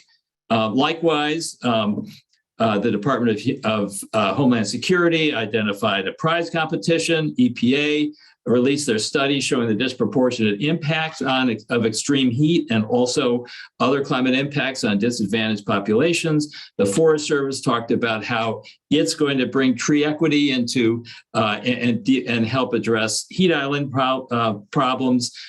We focused on NIHHIS's information systems, the CDC health tracker. It was a really robust all of government effort. But that was just the start. and bringing it up to the present, the VP just on April 12th met with Secretary Walsh, Labor Secretary in Philadelphia, and announced another important extreme heat announcement. She in her speech, she reminded folks that the last 8 years have been the hottest on record. She pointed out the infrastructure jobs amendment, the infrastructure, the bipartisan infrastructure law is going to have a lot of folks building infrastructure outside in hot conditions, dangerous conditions. That heat's a workplace safety issue. And she took the opportunity to announce that OSHA is initiating the National Emphasis Program on heat, which was presaged last September, but is now underway. It's going to be focusing on inspections and targeting 70 high-risk industries that present worker health issues associated with extreme heat. Then on Earth Day, last Friday, HHS did another LIHEAP funding announcement, $385 million under their low-income housing energy assistance program. And at the top of the announcement, they focused on the importance of reducing heating and cooling costs. And the White House fact sheet mentioned when this came out on Friday that the president was in the Northwest today doing his forestry announcement. And it mentioned that area, of course, saw that record heat problem last year.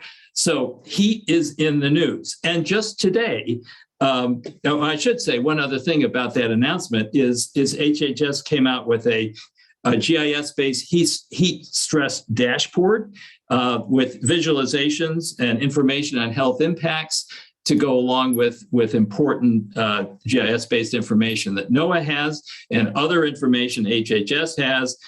This is exciting stuff.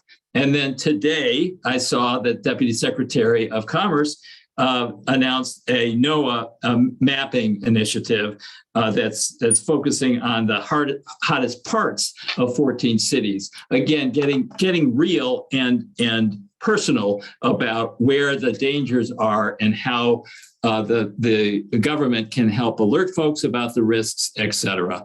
So this is an exciting time.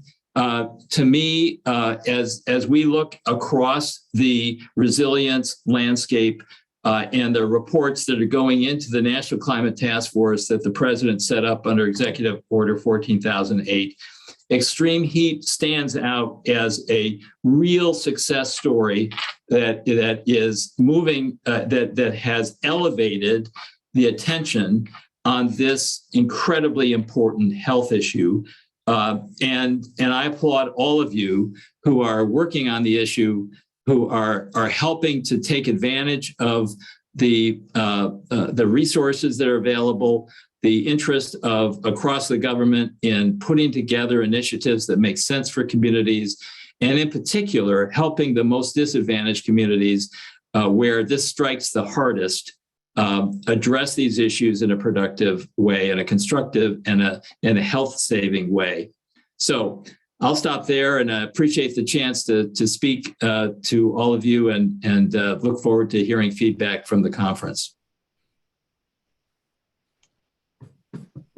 David, thank you so much for making time in your busy schedule to join us. I know it was tightly timed, but we're really grateful for you showing up and for your support and for this administration's focus on heat. It's really refreshing. And as you can see, you've got a community of federal agencies and state and local partners and all kinds of other partners just ready and willing and looking for the opportunities to really address this problem head on. So thank you for your time and for being here. You bet. And Julie, just let me thank you for Julie, as I hope you all know, is a co-lead of the Extreme Heat Interagency Working Group representing NOAA. And NOAA's leadership has been outstanding throughout this. NOAA was on this bandwagon early, and so have many of you been. So thank you for the groundwork you've done and the continued partnerships up and down government and across government. Thank you for the kind words, but as you can see, it is definitely a team effort. And yeah, so thank you though, I appreciate that. Thanks. That's really for everybody else here too.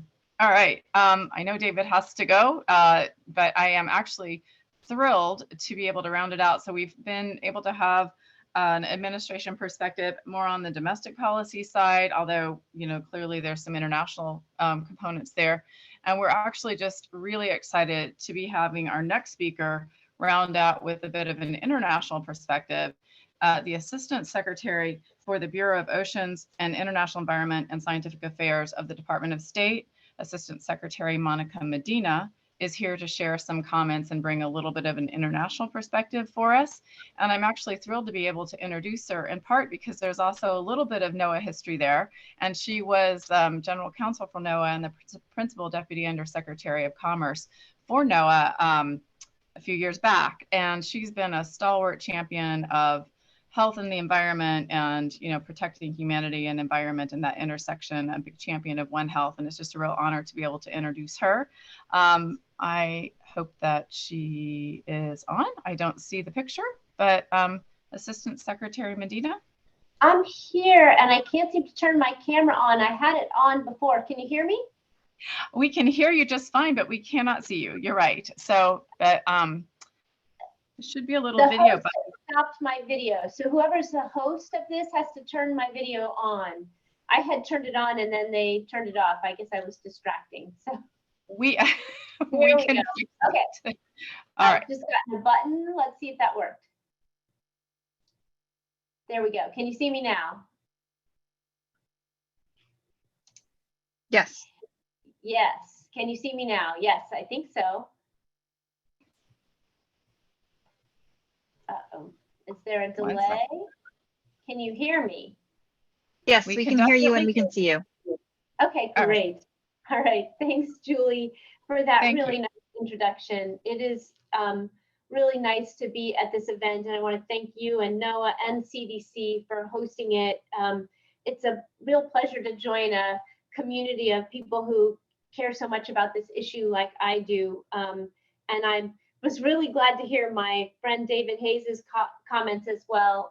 He and I have worked together for a long time on these issues, particularly going back into the Biden Harris campaign, even where we first started talking about how are we going to get after climate services like heat information and making sure that the public has the kind of warnings and information that they need to be able to not only do their work, but be safe, most of all. So I do want to say that it was my many years at NOAA that helped me to understand this crisis even better and how it impacts people. And now I get to do that work by thinking about how it impacts communities across the globe. And we know, as David said, that it impacts the most vulnerable people the most. And so we aren't just thinking about this domestically in the US government, we're also thinking about how we can do things around the world that will help people be more safe from heat stresses, and how that will build up our foreign policy objectives and our work around the world, how we can use this kind of information that we, the US government, are doing such a good job of developing to help countries around the world that don't have the same amount of capacity that we do. And we know that this is not just a US problem. Obviously, we remember the Pacific Northwest heat wave that was so devastating, but we also know that there have been devastating heat waves all over the globe. And and on top of that, I'm going to raise some interesting thoughts about heat waves. There's now more evidence of ocean heat waves. We're thinking about the Arctic and heat waves in the Arctic and the Antarctic. And we even need to think about health-related issues that are heat-driven in places where it's not so hot, but where they don't have air conditioning or where they're not used to dealing with pests like mosquitoes that are a common problem in places that are warmer. So heat is a sort of a stealthy problem. It can sort of attack us in places where we don't even necessarily think about being as vulnerable as we actually are. And we do know that it is a huge cause of death around the world, as many as 500,000 deaths, and probably more as we get into more and more heat-stressed world. And we know that every little bit of temperature increase has a corresponding relationship with, worsening health conditions. So when we think about multiplying that out across the globe, we know what a huge impact this is having. And it, impacts all kinds of systems, energy systems, transportation systems, health delivery systems, and water, of course, which we think about all the time here as a real source of potential security and stability threats. So when we talk about this issue, it is something that we are working hard on in my bureau, the Bureau of Oceans and International Environmental and Scientific Affairs, or OES. It's kind of a long name, but we're really the ambassadors on behalf of the US for the world when it comes to nature and the planet and the environment. And we oversee the foreign policy on climate, on oceans, and on global health too. So we have been working hard on the pandemic as well. And so we are really kind of in the fulcrum, at the center of human health and planetary health when it comes to international affairs. And so it's a great challenge and a lot of fun, but a really worrisome issue. It's one of the things that keeps me up at night. And that's why as I took on this job, I thought that looking at One Health, looking at the intersection between environmental health and human health was a really important thing that I could focus on in the job, not sort of trying to break down the stovepipes within my own organization between our health security work and our environmental work. So when we think about this issue now, hopefully we're breaking those down and thinking more holistically about these problems. And when countries want to learn more about this, when countries are seeking help, they look to us as the global partner of choice. And I was reminded about this again last night because I was at a dinner with the science advisor for Australia, and they talked about how they had until recently no ability to garner their own weather data. Essentially, they were taking climate data from NOAA, basically. So even very sophisticated countries often depend on the NOAA architecture for weather and weather forecasting for their own support. And we're also, I think the go-to when it comes to lots of emergency response systems from around the world. So now we're I think a go-to choice, and that's a good thing as the U.S. tries to reemerge and be a leader in this space again. There's an awful lot of good that we can do, and so I'm really grateful for NIHHIS and the related efforts that you all are discussing this week, and the important role that you all are helping the U.S. to play in remaining this partner of choice. And I'm really proud to talk about the work that we are doing in partnership with NIHHIS, with projects in places like Freetown, Sierra Leone, and Rio de Janeiro, with projects on urban heat islands in far-flung places. We can both spread a lot of knowledge and I think learn a lot in places like that. And I was really pleased to learn that this week's meeting will also feature discussions on the Global Heat Health Information Network. It's a critical network of scientists and practitioners and policy members and policymakers and community leaders that will be essential to identifying the creative solutions that build coalitions to combat these heat health impacts of extreme that we are seeing with extreme weather events and climate change. So as David just talked to you about the Biden administration, the Biden-Harris administration's place in combating climate change at home, we also have a lot of policies and programs that we're working on abroad that come at this problem at sort of the global scale. For example, the president launched at the COP last year a program called PREPARE, the President's Emergency Plan for Adaptation and Resilience.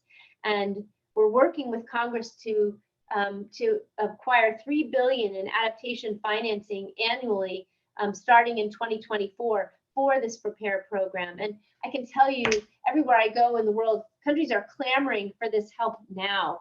And so it's going to be hard not to try and start to work with them in the years before the 2024 budget would come to pass, to try and help get this sort of work up and going. And it is a huge commitment, and I hope it will be a lasting commitment that will go on and on beyond 2024, because it really is a way for us to look at not just how do we prepare for the stresses of climate change on the environment, but also to the stresses on humans and human health. And I know that we will only make progress on climate when we talk about it and how it impacts people. So really, you all are the linchpin for how we make climate changes to how we make adaptation work in the face of climate change. Without you, we will not be able to make the arguments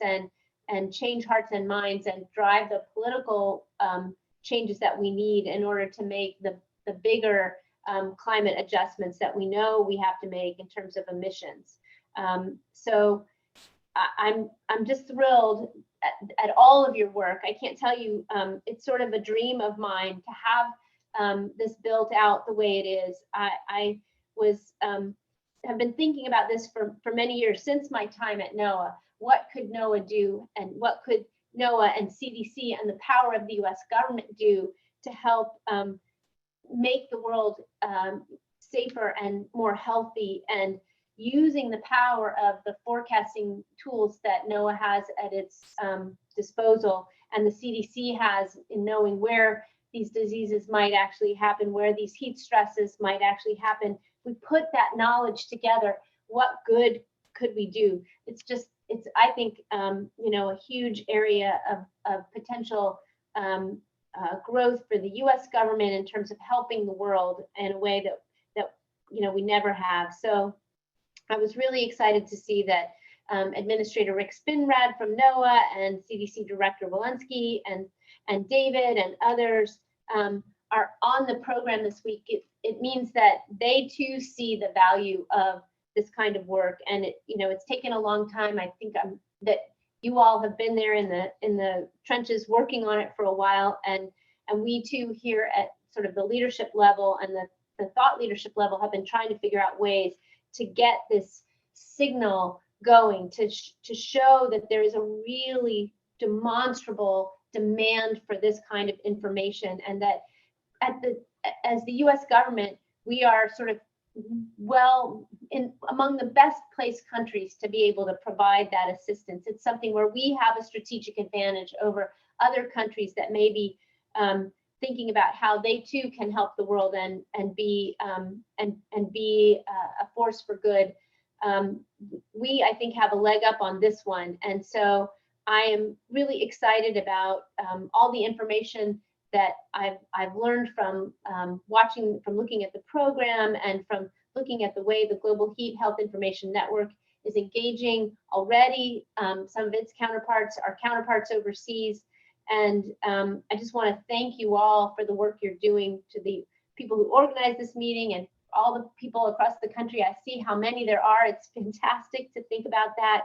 And to everyone across the globe who are working on the front lines of heat health, thank you for the work you're doing, and help us to know about it. Tell us, we'd be anxious to hear about your stories, to hear more about how this work is saving lives and making better, making communities stronger and more resilient to climate change. So I just want to thank you very much again for the work you're doing, and say how much I appreciate it, how much I know that people at the highest levels of government here appreciate what you're doing and want to be supportive however we can. So thanks again. Assistant Secretary Medina, thank you so much for joining us. Really, it's a perfect way to round out day one of this conference, and your remarks are very much appreciated. And I want to just say also back to you the difference you're making already at the Department of State is evident, and the team in OES is just amazing and really very engaged. And also looking at the One Health approach, we were very excited to have that translate over to some of the heat work, because there is an intersection there that isn't often thought of. And so I'm really doing a great job of sort of evolving thinking in this administration and throughout the government. So it's a fun time to be a part of the change that's happening. So, and really grateful for your time and your leadership, both at the State Department and at NOAA. I sometimes miss those times, but yeah, you are a stalwart example of how NOAA, understanding how NOAA's and the earth science side of the equation in general can really work more holistically with the health community. And this issue is really front and center. So thank you so much for your time, and to your entire team at the Department of State, and also USAID. They're very much, engaged with Prepare and are very active now in some of the heat and health space. So really excited for the whole thing. Thank you very much for your time. It's great. And thank you so much. And thanks, Julie. And I will take all those kudos back to the team, because I know how hard they work here. And I know that I'm just one cog in the wheel, and we need all of us working together. And just send me your stories, send me ways. If there are things that I can do to help, please let me know. I'm happy to do whatever I can to try and elevate this issue even further, to expand this program, to help us build something that I think is going to be so necessary for the decades to come. So thanks again. We will take you up on that, ma'am. So please do. All right. Well, thank you so much. And I do hope that of course you're welcome, but that we have a networking session after this that will have some international focus, and we have an international coffee hour on Thursday morning to really kind of coordinate a little bit more and do some planning with our international colleagues. We have the WMO and WHO Joint Office presenting tomorrow on heat and health. So it's exciting to have this perspective. Thank you again. That's wonderful. And I'll try and pop in. Thank you. Okay, perfect. All right, you guys. I think we are about at the end of the official part of day one. And I think my job now is to thank everybody who has gone before. What an amazing day. I actually kind of want to go listen to it all again. The panels were just really rich. The speakers were amazing. And, this was just the beginning. We have agency leadership opening or closing every other day, or involved in the sessions, all the way to people on the ground doing work, like we heard from the panel. So the whole next couple of days are peppered with this kind of mix of presenters and different levels of government, which is kind of the point. So it was very fun to see. We are going to transition. So it's 4 o'clock. Actually, we're kind of on time.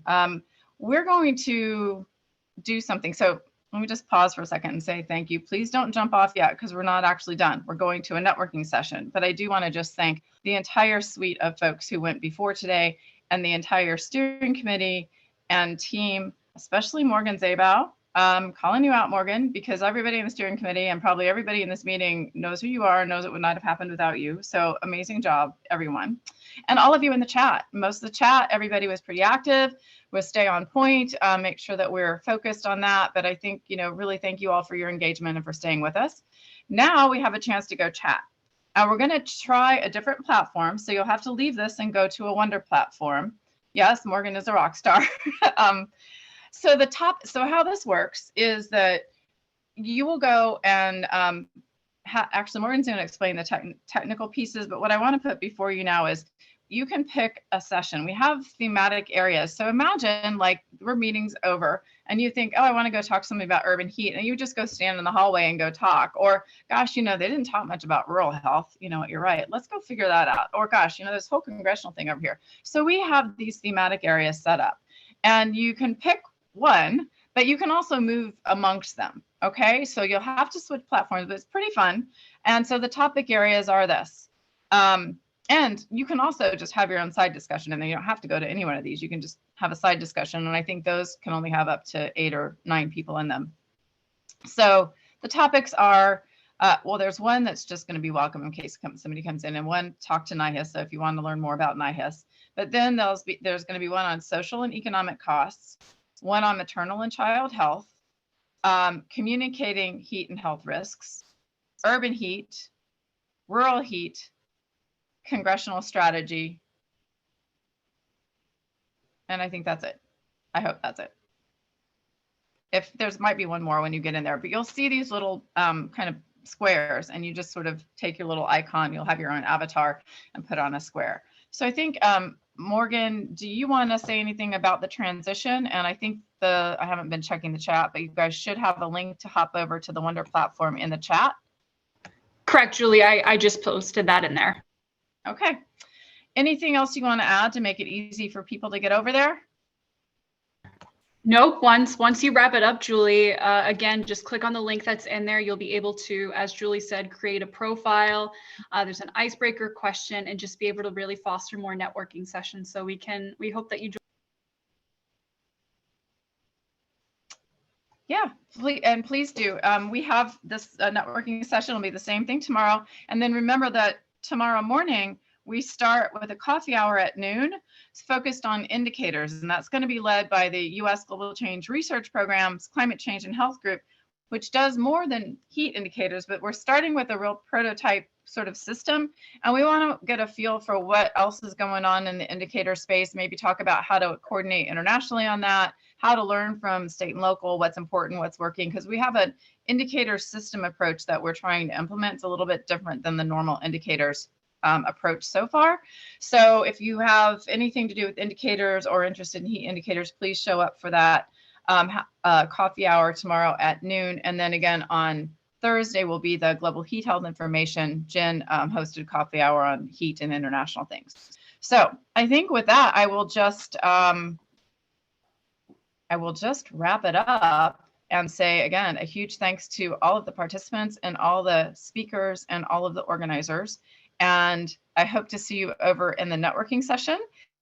And I hope to see you tomorrow morning at noon and 12:30 for the rest of the meeting. We've got day 2 tomorrow is focused, as you know, on we got a series of sessions tomorrow on community resilience and the communication challenges there as well. And then the next day is more on more personal, individual building resilience and community resilience in a different way. So yeah. I think let's just hop on over to the happy hour. And I just want to say a huge thank you to everyone and officially close it out. Seems so weird. I don't want the day to end, but thank you all so much for being here. And is there anything else, Morgan, that I've forgotten to tell people about how to get over there or anything? Nope, I think that's it. All righty then. Thank you all very much. And I'll see you over in the networking session. You want to take a little break and get a, glass of water or something. It is a networking happy hour thing. So we'll see you over there.